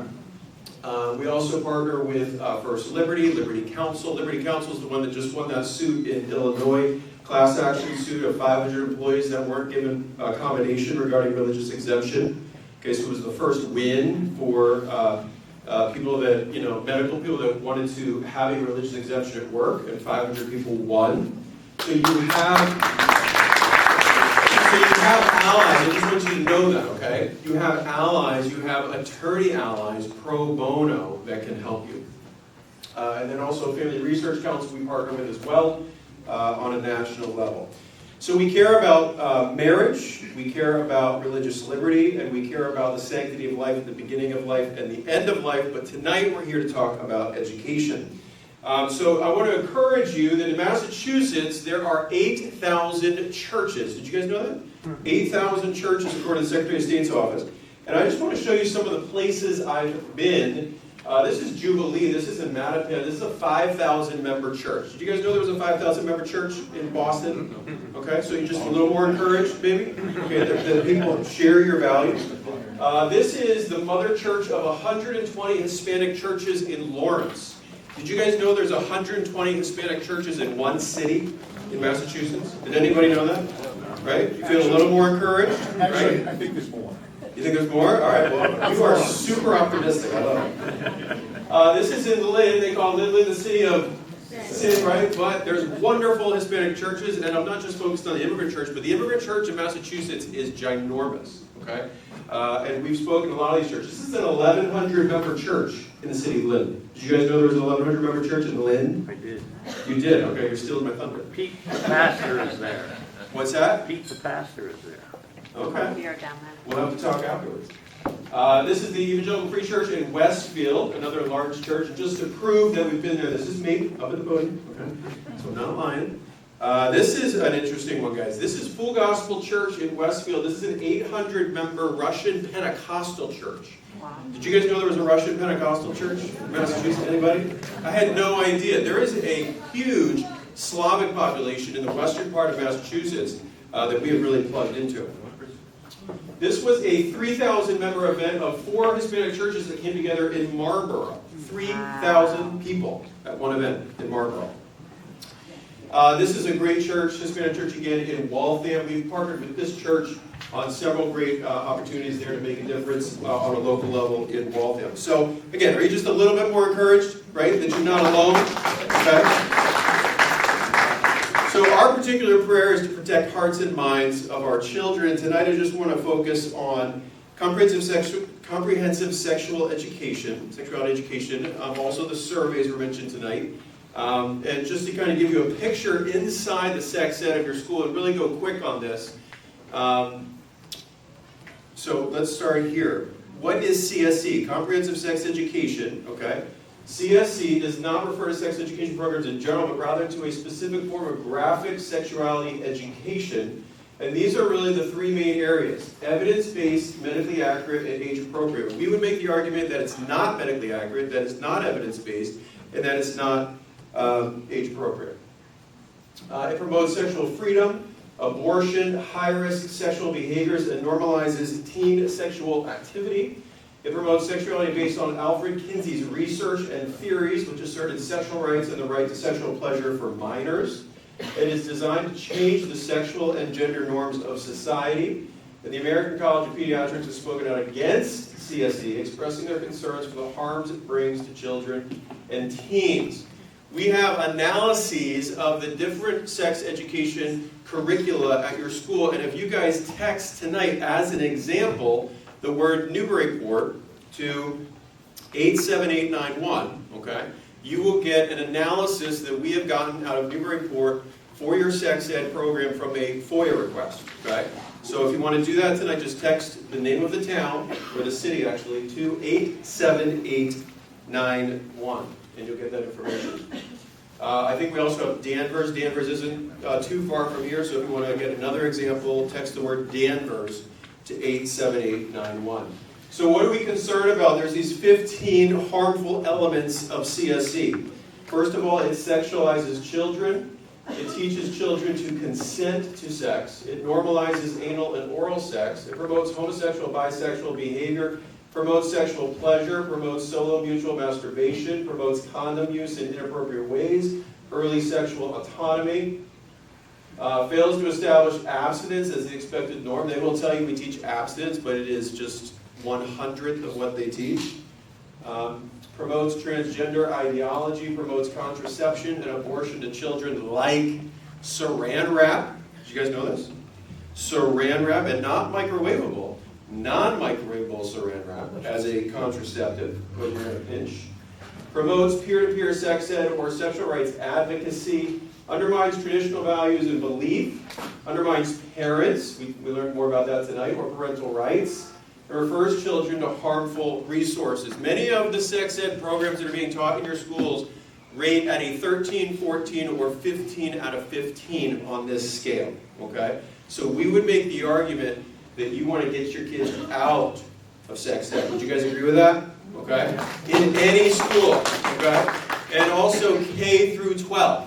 Okay? So you guys heard earlier tonight, how many kids opted out of sex ed in Worcester last year? 3,850 kids. That is historic. That is unprecedented. Just to give you, just to compare that 2 years ago, you know how many kids opted out of sex ed before we got involved in Worcester? 5. Wow. Okay? So it can be done. Okay? It can be done, and we want to work with you to do that. Because let's get our kids at least out of sex ed. And I just want to talk about just a few of these sex ed programs. So Get Real by Planned Parenthood. Does anyone have an issue with Planned Parenthood teaching sex ed? I mean, does it make sense that Planned Parenthood would teach safe sex? Does that make any logical sense, right? Because if you're Planned Parenthood, what do you make money off of? Abortion. And what do you need for an abortion? And selling baby parts. That's true. That's exactly right. But what do you need? But what do you need for abortion? You need what? Pregnancy, right? Sex, right? So how are you going to get pregnant with safe sex? Does that make any sense? No, you're going to sexualize children so that they have an unwanted pregnancy, because if you get that 12-year-old addicted to your birth control, you've got a client for life. Our Whole Lives, developed by the Unitarian Universalist Association and the United Church of Christ, and Making Proud Choices by Planned Parenthood. Let's just take a look at just a few quotes from these. So this is 6th grade, as young as 11 years old. Discusses getting a girl drunk so a boyfriend can make out with her. Guys, this is 11 years old. Introduces masturbation by older brother. And these are just some examples. Involves scenario with sexually active older sibling, making younger child keep it a secret from parents. This is 7th grade, as young as 12-year-olds. List of dating behaviors include touching under a person's clothes and having sex. again, statutory rape is what? Under 16, right? So are we kind of teaching something that's illegal, right? Could you make that argument? Explains that a dental dam is placed over the vulva or anus during oral sex and that saran wrap can be used for this purpose. Presents role-playing scenario where a boy asks a girl if they can try having a sex without a condom, and the boy says he can pull out before he comes. Again, that's 7th grade. And I'm going to kind of go, because this is all kind of the same stuff. Here's a chart from grade 8. So here it says weight, okay? This is in the Get Real curriculum. So, okay, they're teaching abstinence. Does abstinence work 100% of the time? Yes. Is it medically accurate? Yes. Should it be taught like 100% of the time? We think so. But these are all the other options, including the depot shot, which is 3 months of birth control shot into your 12-year-old girl's arm, many times without parental consent. What do you guys need for a Tylenol for your 12-year-old girl at school? You need parental consent, right? But for a depot shot, you don't need it. Something wrong with that. Also, if you thought that was bad enough, you have this whole other list here, including the dental dam for contraceptive. So are we sexualizing children? Of course we are. Okay, you got to get your kids out of sex ed.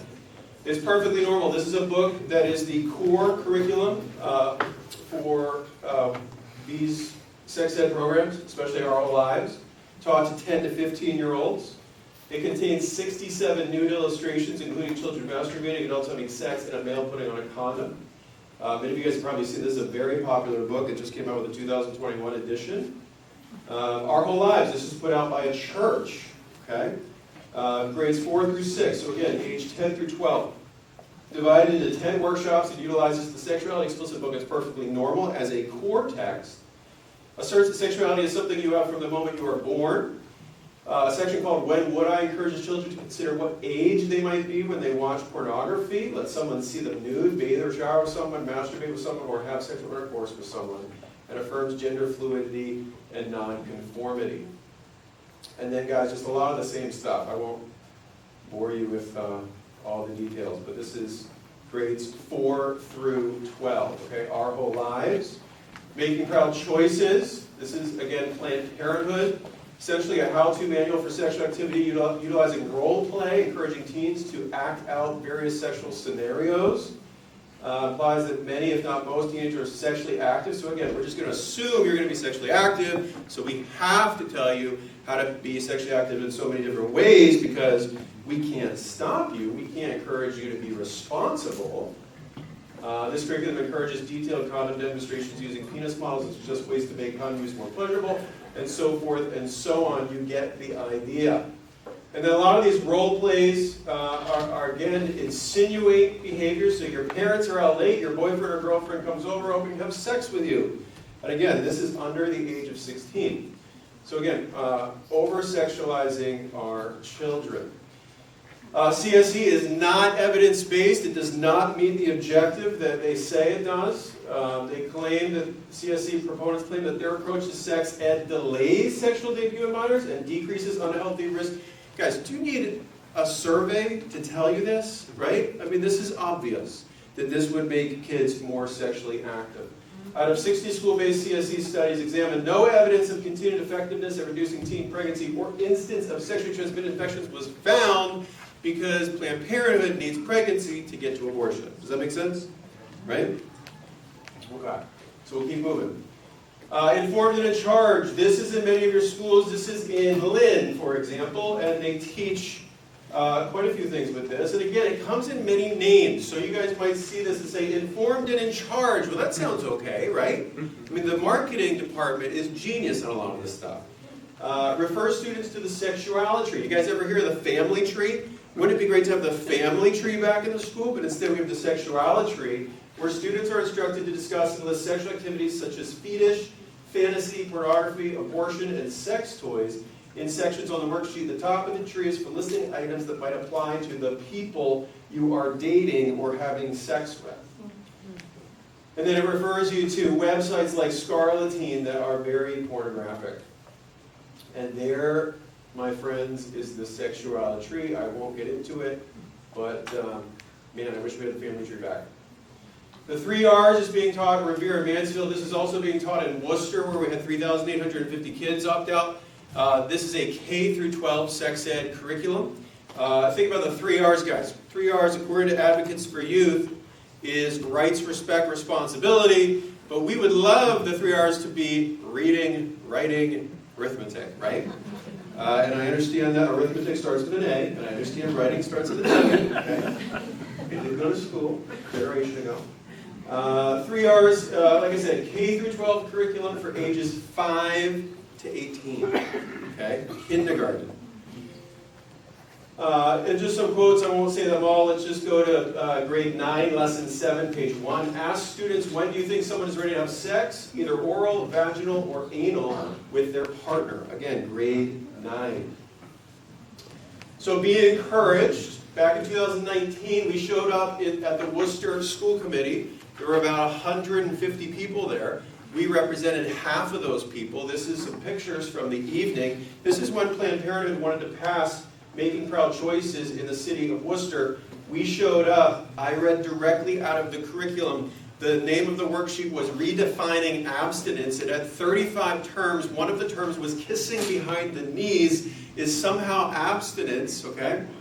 Not going to go into it. But I read the 35 terms, the superintendent sitting right there next to the mayor. Because of our testimony that night in Worcester, they said no to Planned Parenthood, okay? So you can make a difference.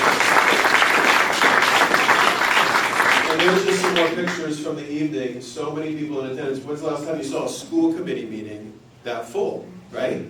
Now, all of you guys, if all these people here went to your school committee meeting, maybe once a month, imagine the change you could bring in your town or city. And we're happy to work alongside you.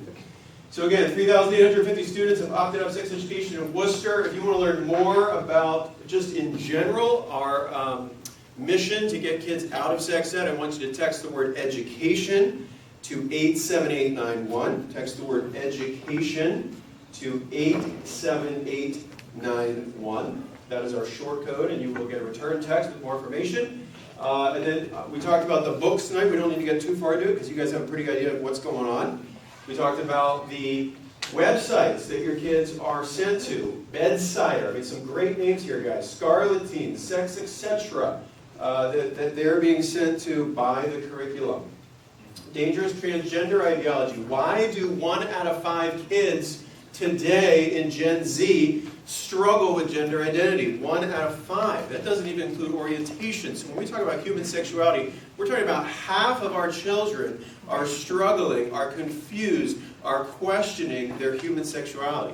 When you start to question as a man if you are a woman, that is going to have an effect on your emotions, on your physical, all parts of you that's going to affect, right? I mean, back in 2015, the DSM, right, the psychological journal, had called transgenderism a mental illness. Okay, now that is not hate speech. Okay, that was a medical understanding. And now 7 years later, we call it gender dysphoria, and now we're cutting off breasts and penises. Transgender is being promoted in our schools through various means, including anti-bullying programs like Jeff Parati's Safe Schools program for LGBTQ youth. The Triton schools had Jeff, I know, a few years back, okay, to have this presentation. Storybooks in the classroom, social transition parties, comprehensive sex education, diversity, equity, inclusion directors, books in school libraries like Beyond Magenta by Susan Kuklin. This is the Beyond Magenta book. In many of your school libraries, author and photographer Susan Kuklin interviewed 6 transgender or gender-neutral youth. And one of the quotes from the book, from 6 up, I used to kiss other guys in my neighborhood, make out with them, perform oral sex on them. I liked it. I used to love oral, and I touched their you-know-whats. We were young, but that's what we did. This is what's being taught for transgenderism in preschool through high school. So in our elementary schools, we have the gender-bred person, okay, that teaches kids that your gender comes from your brain and has nothing to do with your anatomy. So gender identity is a social construct, okay? So you remember that video on Libs of TikTok where the first grade teacher is like, well, I have to guess. The doctor has to guess what your gender is when you're born. I don't know if you guys saw this video or not. Okay, but of course the doctor has to guess because gender identity is a social construct and he has no idea what you're going to choose when you're 5 years old. Does that make sense? No, it doesn't. It's not medically accurate. But that's the interpretation kids are getting at school. The gender unicorn, with 5 different spectrums between male and female, with 70 different options in between, is taught in what grade? Preschool. 4-year-olds. 4-year-olds. And then you have the gender snowman, not snowman, snow person. Okay? So be aware of what they're being taught in your school. And then guys, check this out. This is high school. Mike, Right? just a, Yeah, we'll get to Q&A later. But I appreciate the question. Yep.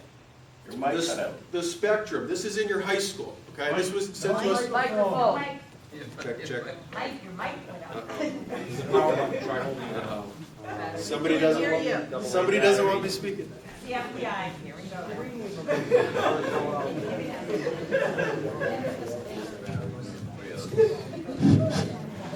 All right, we're back.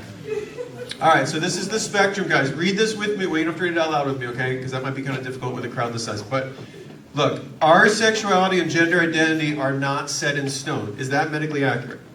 No. Thank you. In fact, people's identities can be fluid. The spectrum can help you visualize how you feel at any given time. Mark how you identify today in each line, but don't feel limited. It's okay to mark something different when? Someone say it. If you can read, maybe our eyesight's off, but tomorrow. So can your gender change in 24 hours? No. Okay, it's not medically accurate, guys. Okay? Look at this, biological sex, what the doctor assigned you at birth between male and female. Okay, well, he has to guess. Gender presentation, how the world sees you. What if you were that 12-year-old boy where your voice hadn't changed like me as a 12-year-old and you were singing what section of the choir? Because you had a high voice. Soprano section, right? And in my generation in the mid-90s, giving away my age a little bit, but in the mid-90s when I was singing in the soprano section, I thought it was awesome. Because I was the only guy with all the girls, right? But today, if you're that same kid, little Johnny with all the girls, might you question? Absolutely. See the danger of how that could be a real slippery slope. So this is being taught, this was sent to us by a parent, like I said, on the North Shore. So fast facts about transgenderism. You'll find this on your table, the parent resource guide. I hope all of you take that home with you tonight. A very helpful tool to understand this whole transgender agenda. And some of the things mentioned in there, you'll find one study showed that when a teen announces a transgender identity to their peer group, the number of friends who also become transgender identified was 3.5 per group. This is a social contagion. This isn't something that kids are just going to deal with naturally most of the time. This is a social contagion, okay? Also, girls as young as 13 are undergoing double mastectomies, and boys as young as 17 are undergoing full genital sex reassignment surgeries. Also, we talked about surveys tonight from an organization called Panorama. This is one of the CRT surveys, and this question was sent to us by a parent in Hanover, Massachusetts. If you read the top, you can see how inappropriate this is. I would be willing to have a sexual relationship with a black person. They're asking that to 17-year-old girls. The English teacher who gave the survey told the students, the 17-year-old seniors in English class, think about that, okay, so it could show up anywhere, math class, English class, says lie about your age because you have to be 18 to take the survey. So she said change the date of your birth, okay, so we can take the survey together. So that was just one part, but now you're asking a 17-year-old girl amongst her peers and boys, would you like, I'm going to assume you have sexual relationships as a 17-year-old, 18-year-old, but then to say, would you have it with a black person? And if you hesitate one bit, well, you are a racist. It's horrible. It's absolutely horrible. The parent that saw this has about, I think she has like over 50,000 followers on Instagram. So she put it out there. She went to the school committee meeting, and they've done away with the survey, okay? So good things are happening in that regard. Just a reminder, stay nice and close. I will, okay. Sure. So know what's being taught to your kids in the schools. Inappropriate books. We talked about the Sora app. This was revealed to us by our good friend Lori, who mentioned this was on, she probably doesn't mind me saying, it was on one of her children's phones. Okay, this is an app on your phone, and your kid gets a username and password, but you as the parent don't, okay? And they can get all of this information right on their phone, and this is what they will get when they search under gender. and you'll find the gender queer book and all other kinds of pornographic explicit material on the app. Resources for parents in schools. So I mentioned Parent Resource Guide. Please take that with you home tonight. Also, if you haven't already, join the Massachusetts Informed Parents Facebook page. How many of you guys are on the Massachusetts Informed Parents Facebook page? Awesome. Okay, you want to get on that. If you're still on Facebook, get on MIP, and you'll join 8,000 parents in Massachusetts that share our same concerns and are sharing things that are going in their town and city. We're putting together a sex ed map for you. So like you can text the word Newburyport to 87891 or Danvers to 87891. We've done public records requests in pretty much every town and city. As that information comes back, we populate the map. Of the towns and cities that surround Newburyport, we have these different towns and cities. So I mentioned Danvers and Newburyport as the two we have information on. So if you live in those towns or cities, or you have friends, text those words individually to 87891 tonight for more information. We can and we must act. Action changes things. Find out what is happening in your school district. Opt your child out of sex ed. Join MIP on Facebook. Schedule a parent forum for your church or community group. Petition your school district to teach SRA, which is sex risk avoidance, instead of CSC. Run for school committee. I want to encourage you guys.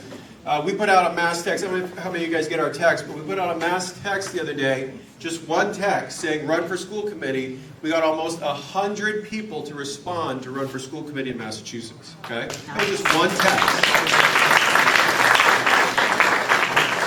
And start a local parents group and homeschool or private school. If you haven't noticed already, guys, there's a major movement to exit the public school. Have you guys noticed this? Right? Absolutely. In 2020, you know how much homeschooling went up in Massachusetts? From 1.5% to 12.1%. It was an 800% increase in homeschooling in Massachusetts. Actually, one of the largest increases in the nation happened in Massachusetts.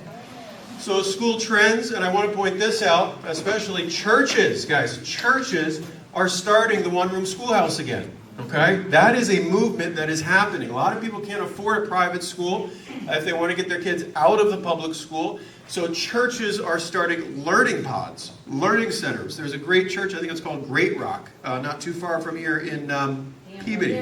Is it Danvers? Yeah. In Danvers. They just started a learning center, okay? And I hear great things about it, okay? If you want information on alternatives to the public school, I want you to text the word school option to 87891. Text the word school option to 87891 and you'll get a list, a pretty comprehensive list of about 100 different options in Massachusetts for you to choose from. So there you go. Text the word school option to 87891. At Massachusetts Family Institute, we'd much rather have, we'd love to see the return of prayer into schools. I think we'd all think that's a good thing, right? The return of biblical principles like love your neighbor. Would that be a great concept, right? To have it back into our schools. So I want to tell you just an encouraging story. I told you about Lynn. This is Rosa in the middle. She wanted to start a Bible club at Linvo Tech a few years ago. So she put up posters. What do you think the principal told her? Can't do it. Take them down. There's a separation between church and state. So we had spoken at her church, so she knew who to call. She calls us. We sent a kind letter to her principal the same day. Same day the principal gets the letter, he goes back to Rosa and says, Rosa, I made a mistake. Please put your posters back up.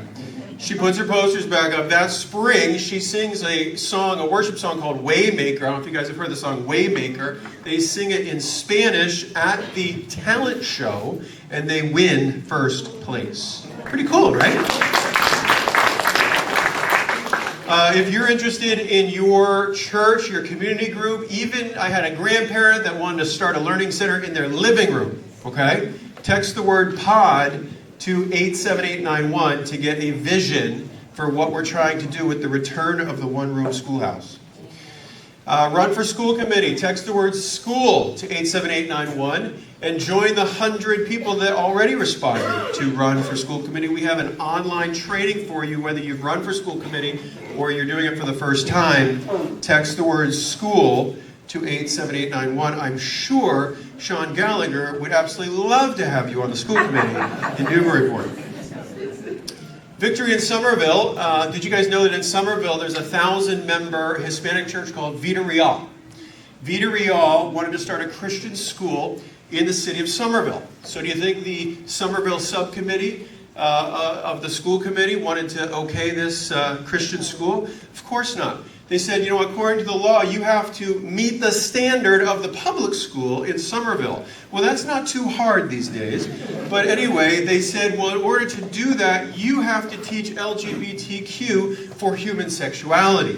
Now, part of the whole reason Vida Real is starting a school is because they want to teach a biblical understanding of human sexuality, right? So we helped them. We had some attorneys show up at the school committee meeting, and lo and behold, they won 8-1 to start their school. So now they have the first Christian school in Somerville. Jennifer talked about parental rights and the attack on parental rights. In Ludlow, this school allegedly hid the information of a gender transition from parents. Okay? So now we have a federal lawsuit to challenge this violation of parental rights, and it could be that the first lawsuit like this, or one of the first to have a victory, might just come out of where? Massachusetts. Wouldn't that be great? Victory, no MIAA DEI pledge. If you can tell me what MIAA DEI means, I'll give you $5. No, probably you guys are really educated. MIAA, you guys know what that is, right? Massachusetts Interscholastic Athletic Association. Okay, so Newburyport, part of the MIAA, right, for sports. They wanted to mandate the DEI pledge, the Diversity, Equity, Inclusion pledge, which basically means a lot of different things, but it also means that boys can play on girls' teams, right? Did you guys just see in North Carolina, the boy that slammed the volleyball onto the girl's face and, like, I think broke her nose or something? Okay, crazy. Anyway,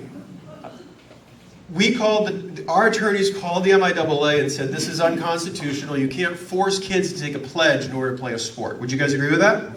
So they said, you know what, you're right. You caught us, okay? We shouldn't be doing it. So instead of really telling all these schools, from what I understand, they just kept silent, really didn't give much instruction to the schools. And so I called about 25 athletic directors and I said, did you get our kind letter about what's going on at the MIAA DEI pledge? And one athletic director said, yeah, I got your nasty letter. I was like, oh, I know where this is going. But I will tell you, the vast majority of the ADs that I called were on our page. Okay, one AD said, yeah, I got your letter. I forwarded it right away to council. They told us to take it off the website. Okay, so we are making a difference to keep things like this from being a slippery slope when it comes to human sexuality. This is the DEI pledge, and what we were concerned about, and maybe you as a parent might have seen this pledge in Newburyport, support the diversity, equity, and inclusion, sportsmanship, and game officials committees policy programs within the MIAA. That looks very sterile, right? You wouldn't think that's a big deal, so you probably just go ahead and sign it and be done with it. Get your kid registered and play the sport. But you have to understand what this really means. And so now, our understanding is that this is no longer mandated in Massachusetts. So a bunch of information on your table. I do not want to collect any information on tables when I leave tonight, so please take that information with you to educate you on what's going on. And more than anything, please leave your cell phone and your email address on the sign-up sheet on your table, because guys, if you like the fact that we had 4,000 kids opt out in Worcester, the reason we were able to do that is because we had people's cell phones and we could text them information in Worcester specifically. We had 400 people text the word Worcester to 87891. So now we had 400 cell phones to start with in Worcester. Okay, so it makes a huge difference. So please leave your cell phone and your email address on those papers before you leave.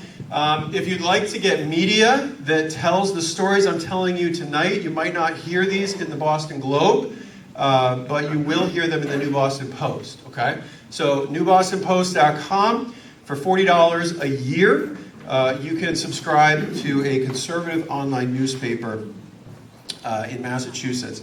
MFI, I just want to encourage you with this. So we are up against a lot of different organizations in Massachusetts that have millions of dollars to fight against the values that we believe in. For the first time in our 31-year history, we have $1 million budget, okay? So we're very proud of that, and we want to continue to hire people that can help you guys fight for liberty and fight for life and parental rights and all these things that we care about. Some of you were at our banquet recently where we had 520 people show up to celebrate our victories this year. quickest we've ever sold out in our history. So things are happening, guys. Be encouraged. Victories, even in Massachusetts, are happening.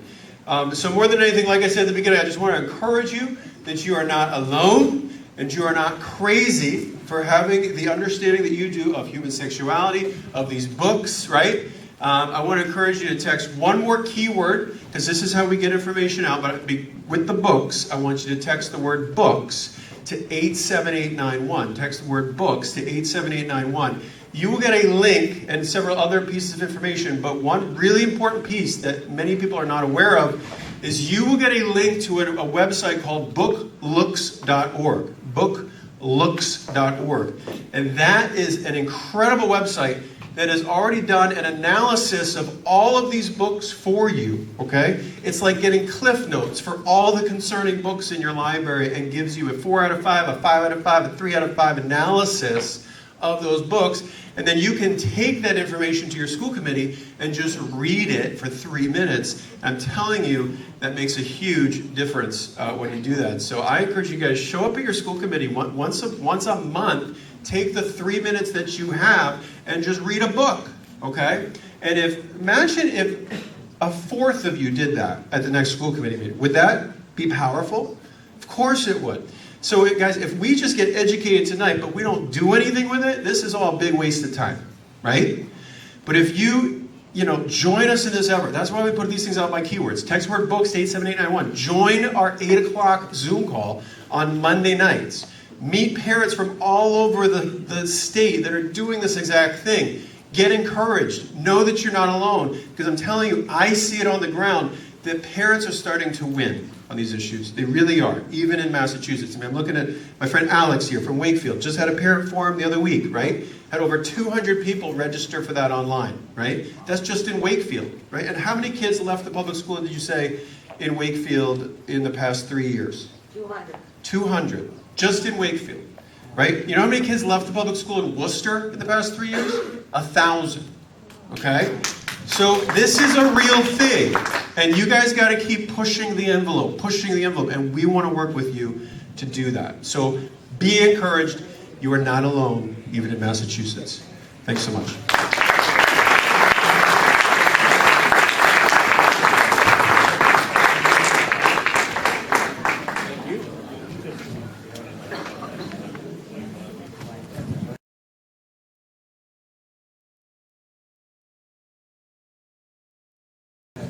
So we're going to transition to, may I get one more big round of applause for our speakers.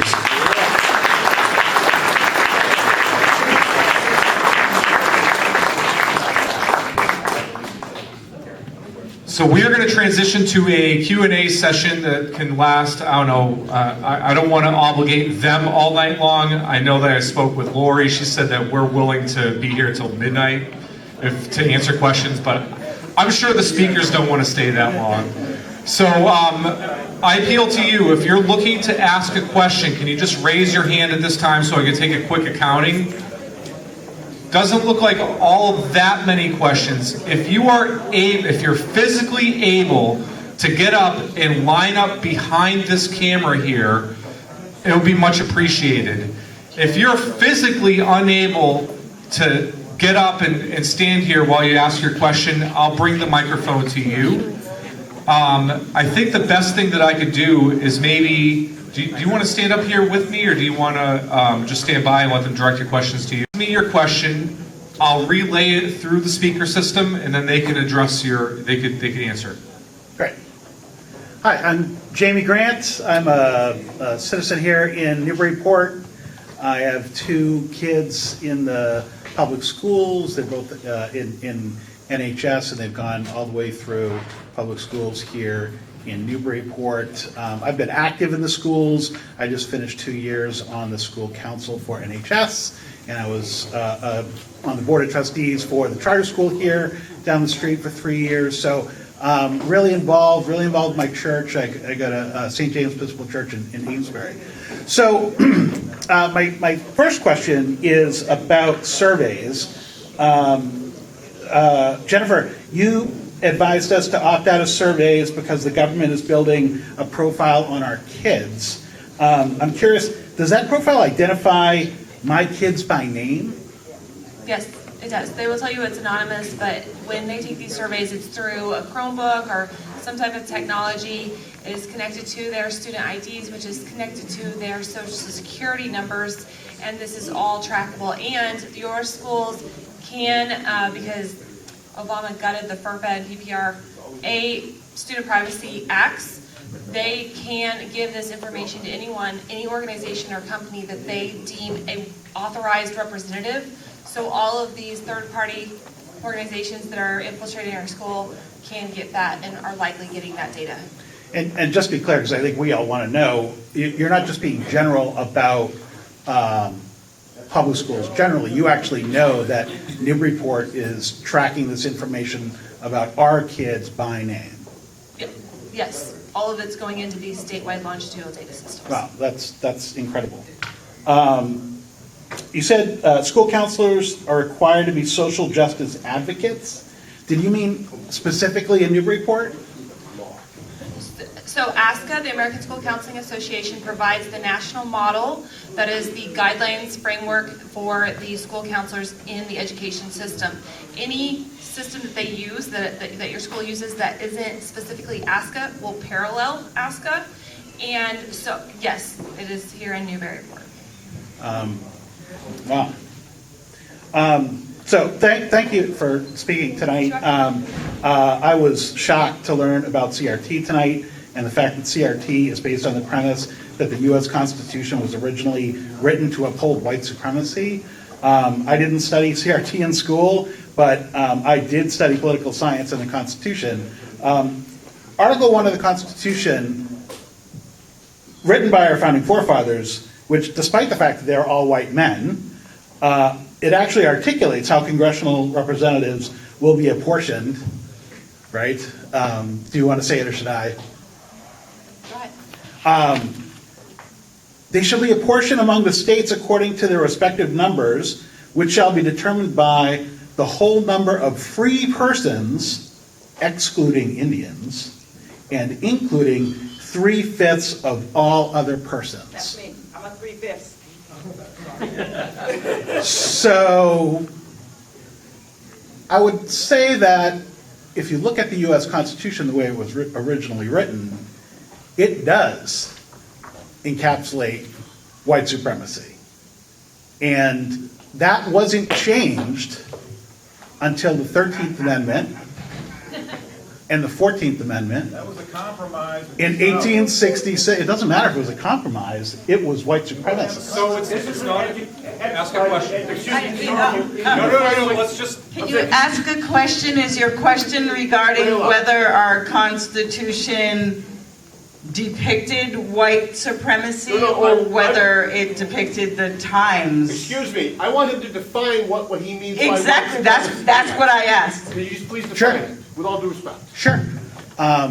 When the Constitution was written, white people, freed men, were allowed to vote, and they were allowed to own land. I'm asking you to define white supremacy. I don't want, so there's a line of people who want to ask questions. Sure. And so I don't want to deflect from the forum. Sure, I made my point, thank you. I think that part of the beauty of our system is our ability to amend it. So even if there are mistakes or if there was things that we've done wrong in the past, there were mechanisms built into the Constitution to allow us to rectify those harms.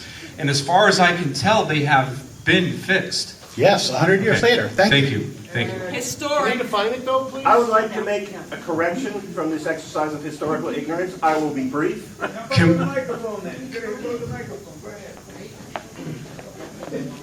We are different than we were then, but the examples he's giving are utterly misleading and incorrect. Number one, Indians were a separate nation. We dealt with them, the United States government dealt with them the way they dealt with France or England, because they recognized their independence as a separate people, and they didn't vote, because they weren't part of the United States, technically. As for the 3/5 thing, I do not understand why people do not understand this and misinterpret it. The South The slaveholders wanted blacks to be 100% included in the apportionment because they owned that vote. The slaves didn't get the vote. The North didn't want people who were effectively disenfranchised to be counted as representatives so their white masters could use their population. So the 3 vote was a compromise. It was an inelegant, ugly compromise. But no representation would have been the anti-slavery position and the pro-black rights position. Because the other side was that the whites owned the blacks, therefore they owned their votes. And I don't understand why history departments consistently mislead that. Done. Do you have a response? Good job, my friend. Well, I just say that no other nation has fought a civil war to end slavery, so. But I'm specifically talking about him saying the Constitution was originally white supremacist. Those examples are counterexamples to what he's claiming. Right. Thank you.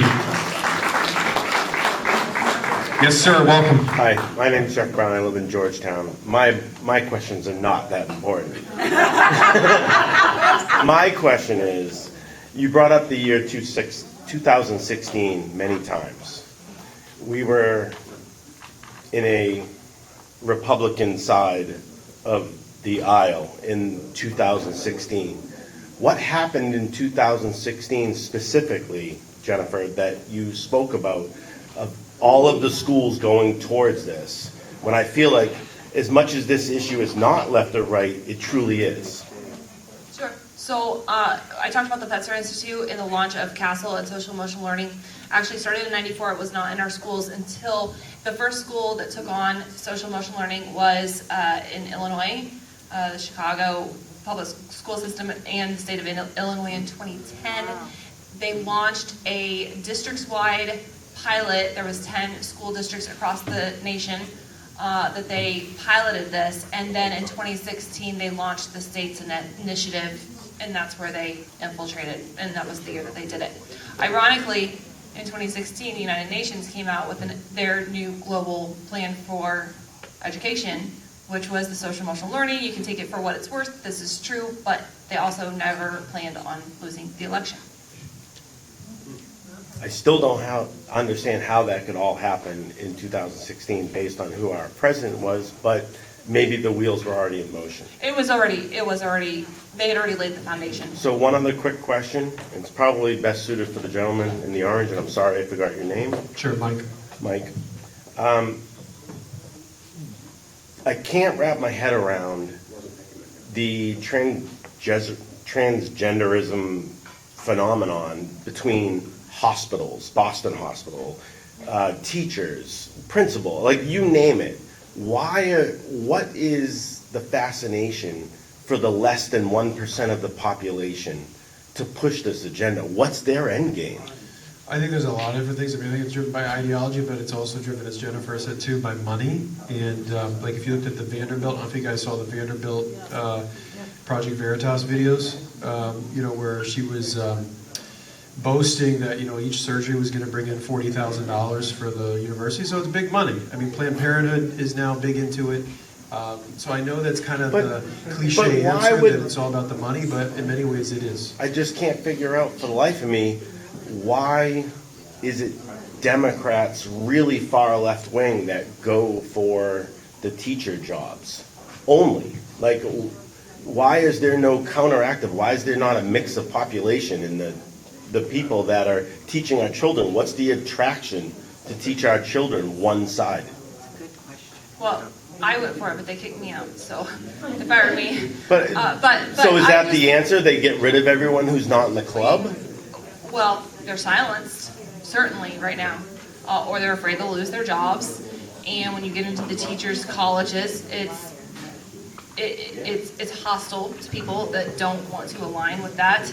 But I just wanted to back up just a minute. So every Marxist revolution that we've had throughout time, the people knew that were running it and trying to create this communist state is that you have to separate the children from the parents, and that's what they're trying to do. So that's what transgender's about. Yeah.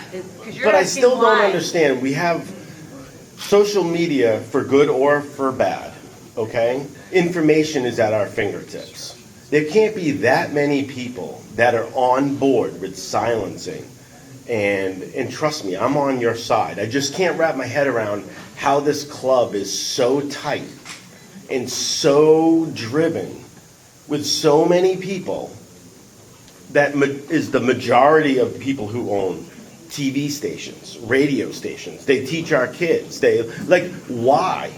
Why is that population such a giant part of what controls our information? And not someone that's like, I can speak what I want on Facebook and I'll get kicked off. Yeah, I'm off for 24 days or whatever. But I come out and I say it again. So why is it not more people speaking out that make me feel like I'm not insane? There are more people speaking out. The problem that we have is that the media are water carriers for the left.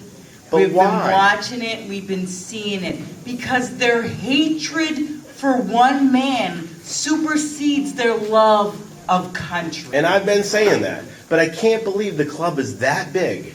It's not. It's not. So what your silence has been compliance. So when you get up, when you don't go and vote because you believe that your vote doesn't matter, that's voter suppression. That's why question 4 isn't in the ballot booklet. That's why they want to give illegals driver's license, which automatically registers them to vote, so that you're a subject, not a citizen. Well, we fought a war to make sure that we are not subjects, and we the people need to stand up, reassert your rights, know your rights, and be strong. Don't allow them to control the narrative. That's why we're here. That's why we're out here. And that's why we need to vote come November. Thank you. Just for the sake of expediting this process, if I could ask the people in line asking questions to limit it to 1, and if you have more questions, just go back to the back of the line and just keep on cycling through. Thank you. Okay, I'm Sue Hearsink. I'm a grandmother of 9, but none of them are in Newburyport schools. But of course, I love Newburyport, so I care what's happening. And I teach at a school in Africa where girls are all circumcised at age 13. And we're putting that away. Those girls now have a choice if they want to go through the cut or not.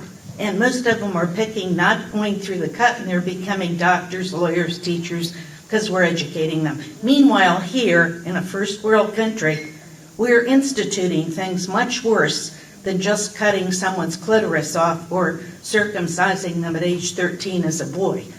We're doing much worse things. And I was thinking that all the institutions that are doing these surgeries to reassign gender, before a surgeon is allowed to do a surgery like that, their children have to be done first. And they have to have some pictures and some, their children on film saying, this was great, I'm so glad I had my penis removed. I'm glad I no longer have a womb and can never carry a child. What do you think? Would that help? Well, let me just encourage you. Maybe you shouldn't. That we just gave our citizenship award this year to 2 grandmas, and one came from Woburn and one came from Salem, and the one from Salem went to Worcester every week and passed out flyers. And she was one of the main reasons 4,000 kids opted out of sex ed in Worcester, right? And the other woman in Woburn, she passed out flyers to people as they were dropping their kids off, which you guys are doing in Newburyport as well. And she, because of the work she did, the school decided to postpone the teaching of the 3 R's and reconsider the sex ed for the middle school. That was the power of one grandmother that was passing out flyers. We're a nasty group, let's face it. So all I say is, if 2 grandmas can make a difference, right? Yeah. Then we should all collectively be able to make an even greater change in our towns and cities. Thank you. Go Sue! Hi, it doesn't matter what my name is because no one's going to listen when I say it. Right? We always say my name is and nobody hears it. Thanks. Trying to stay anonymous. I just have 2 observations. One, earlier, Rayla, and I love you. She's been on my show. Engaged in a shouting match with someone who was here. You know black guy in the room. I understand that, but I think there are a lot of people who don't have a side. When something like that happens, they learn nothing. And when we're shouting someone down, we're no better than the left-wing lunatics that are shouting us down. I would prefer to let them say what they want to say, get it on the record, and let the rest of us consume it for what it is. The second thing that I want to say is, this gentleman that spoke earlier, I want him to define white supremacy. I think it's important for our side, when someone gets up with a different view or disagrees with us, instead of us all shouting him down like the left-wing lunatics do and becoming them, let's engage with them in a much more civilized way and ask them the questions like, can you please define white supremacy? Because people use this word, don't even know what it means. They don't understand that white supremacy means it's a whole philosophy that white people are genetically superior to other races. Having a 3/5 census apportionment in the Constitution has nothing to do with genetic superiority. But if we engage with them, we could actually get someone like this gentleman who disagrees with us on something and bring him to the middle, or maybe even bring him over to our side. So I think you guys did a great job today. I don't want to take anything away from what you did. You guys are making a huge difference in the culture. I just think we could make so much more of a difference if we engage with the other side respectfully, as long as they're being respectful, instead of just shouting them down. Thank you. Thank you. And so, thank you. I want to address just something real quick. To your point about observations about how this was ran today, I'd like to ask the members of the audience who are still here, if you have any feedback, if you have any comments, if you have any questions, or if you want to get involved in any way. Our Facebook page is up here on the screen. We welcome your comments. We want to know your feedback, because I have a feeling we're going to be doing stuff like this again in the future. To your point about the white supremacy, what I'm getting is there might be space for another forum for us to just have this type of back and forth, because this wasn't really meant to be a back and forth thing. We were presenting information about what's going on in the schools. It sounds like we may benefit from a forum where there is some back and forth, where we might be able to hash out some of these issues and discussions in a more informal manner. Thank you. Hello. Hi, my name is Annie. I'm from Methuen, Massachusetts, obviously. I'm looking nervous, but we're using the Trails program at our school, and I guess I'm here for help and suggestions. Last year, I looked up the program when I heard about it. It's social emotional learning, and I didn't really like what it stood for, and I opted my daughter out, and they didn't seem to have a problem with that at the time. So she didn't do it last year. It was on their laptops. They would watch videos, they would fill out the surveys, they would answer questions and things like that. Now this year, she's in 7th grade, and she said, Mom, they're doing the Trails program again. I told the teacher that, my new teacher, that I don't do it. And she asked, why? And she's like, well, my mom opted me out. And she looked confused. It was her first year with the program. So she probably went and spoke with some colleagues, came back, and the next week, my daughter came to me and said, Mom, the teacher told me I had to take the survey, I had to take the paper. And I said, you did? And she's like, yeah, no, I told her I opted out. Ask my mother, I opted out. So she's like, well, there is no opt-out. You have to take the form. So she took the form, and girl after my own heart, she said, I answered the questions. I said, oh my goodness, what did you say? She goes, well, I put none of your business, none of your business, none of your business. And I gave her a high five. So in another conversation, it came up about it again, and she's like, I asked her if she watched the videos. And she's like, well, it's kind of hard not to watch the videos, Mom, because now the teacher puts it on a projector and it's on a big screen. So my child is enclosed in a classroom that she cannot get away from it. So what do I do? Our town doesn't talk about it. Nobody seems to care. They think it's wonderful. It sounds great. I've seen the videos. It's hard to argue with them because it's like, oh, this sounds so nice. We want to teach them to be empathetic. Yeah, so we just updated our opt-out form to include surveys, okay? So if you text the word education to 87891, okay, or Newburyport or Danvers, okay, you will get a link to the opt-out form for the principal, the opt-out form for the teacher, and then the opt-out form for the survey. Okay. So all that information is there for you. If the school comes back and says you can't opt out of a survey, Right. call us. My cell phone number will get texted to you most likely, and if it's not, take my card. Okay. Because we have pro bono attorneys that can help you. Okay. So that assistance is there. We just need you to take those first steps. Right. Okay. All right, so that's the beginning. All right, thank you. Thank you. Hey guys, my name's Ryan. I think a lot of people here might know me, especially some of the lovely folks in the audience up top there. I just have a couple of things I want to say, not direct questions, but just for the benefit of everyone here. Thank you guys for coming. Thank everyone here for coming. I'm a native Newburyporter, 7 generations to all my Newburyport folk. I love you, but I think I got you beat by about 100 years genealogically, but that doesn't really matter. I'm a product of the public education system here in Newburyport. For the locals who know the area, I went to the Kelly School for elementary. It's not even a school anymore. Went to the Rupert Knock over here, went to NHS, got out in the early 2000s. Nothing was this way even 10 years ago when I followed things. Newburyport High School, when I got out in the early 2000s, was the 3rd in the state in SAT scores. We worked hard. There was none of these discussions even at that time.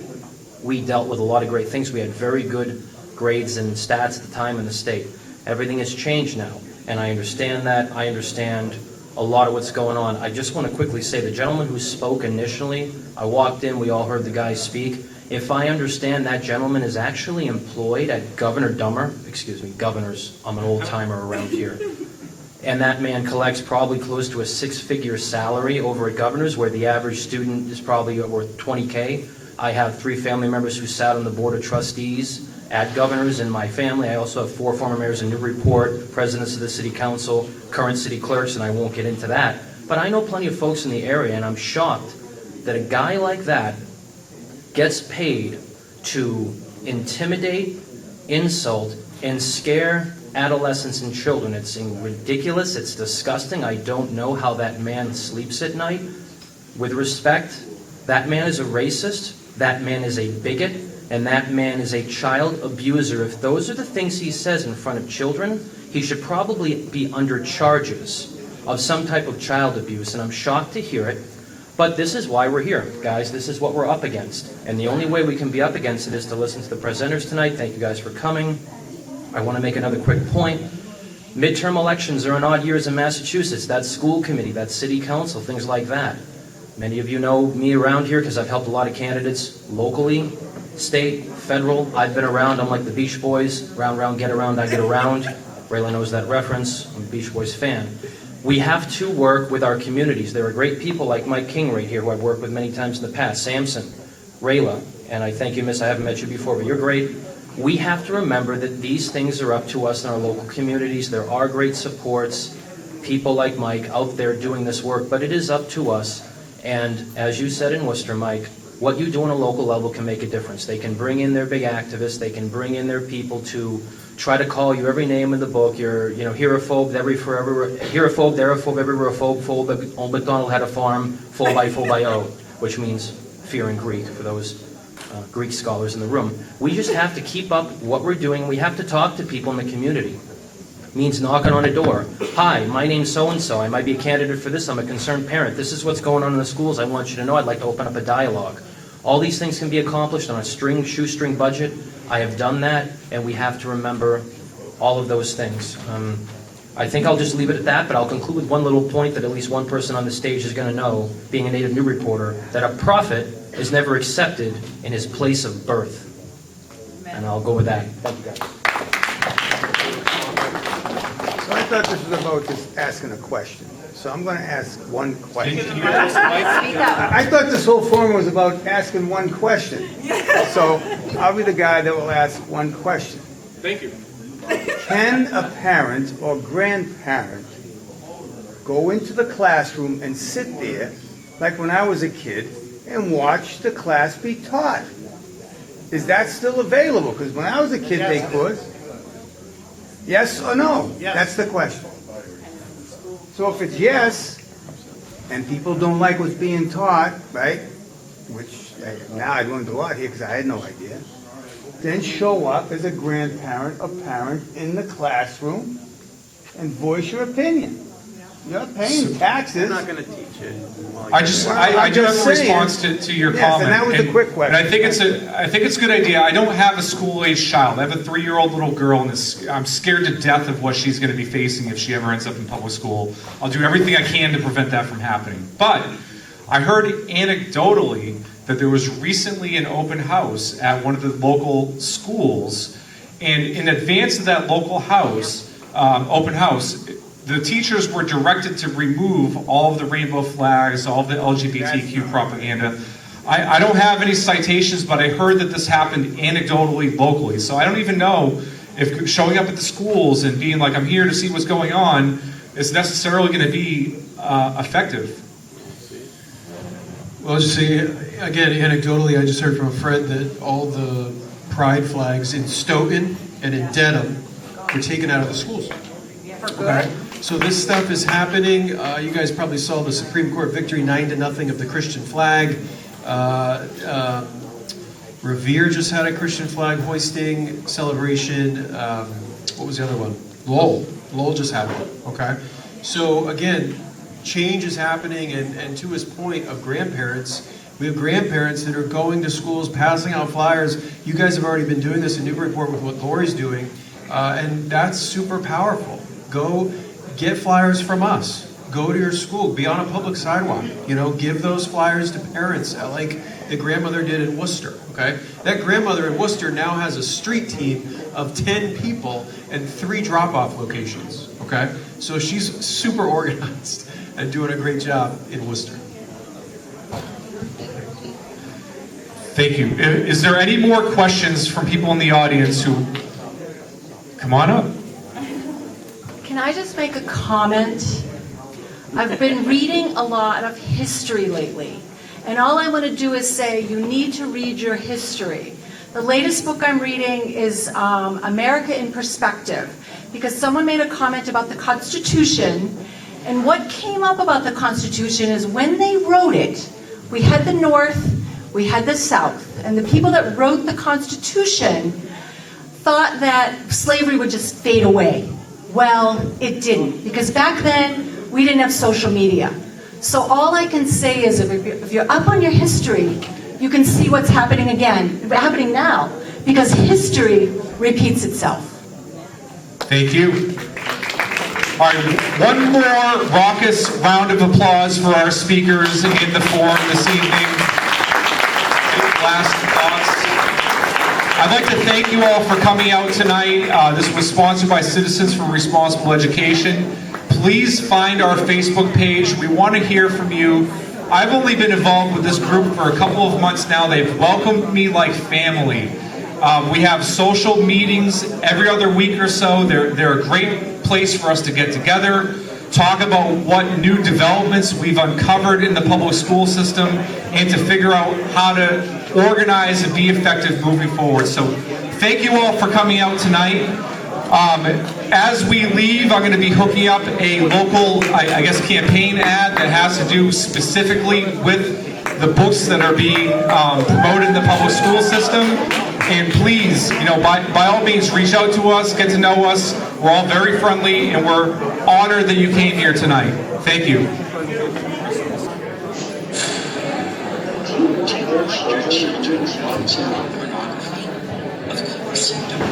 So why are books like this available? The media says these things in books don't exist. Books with sex eds and gay language have become available at our children's fingertips. Change. Our kids deserve better. As Sarah said, make sure you clean up this garbage from our public libraries. Don't let it be the next rigorous fight together to save our children. My name is Ray Hammond. I'm the Secretary of State of Massachusetts. Oh, with her baby.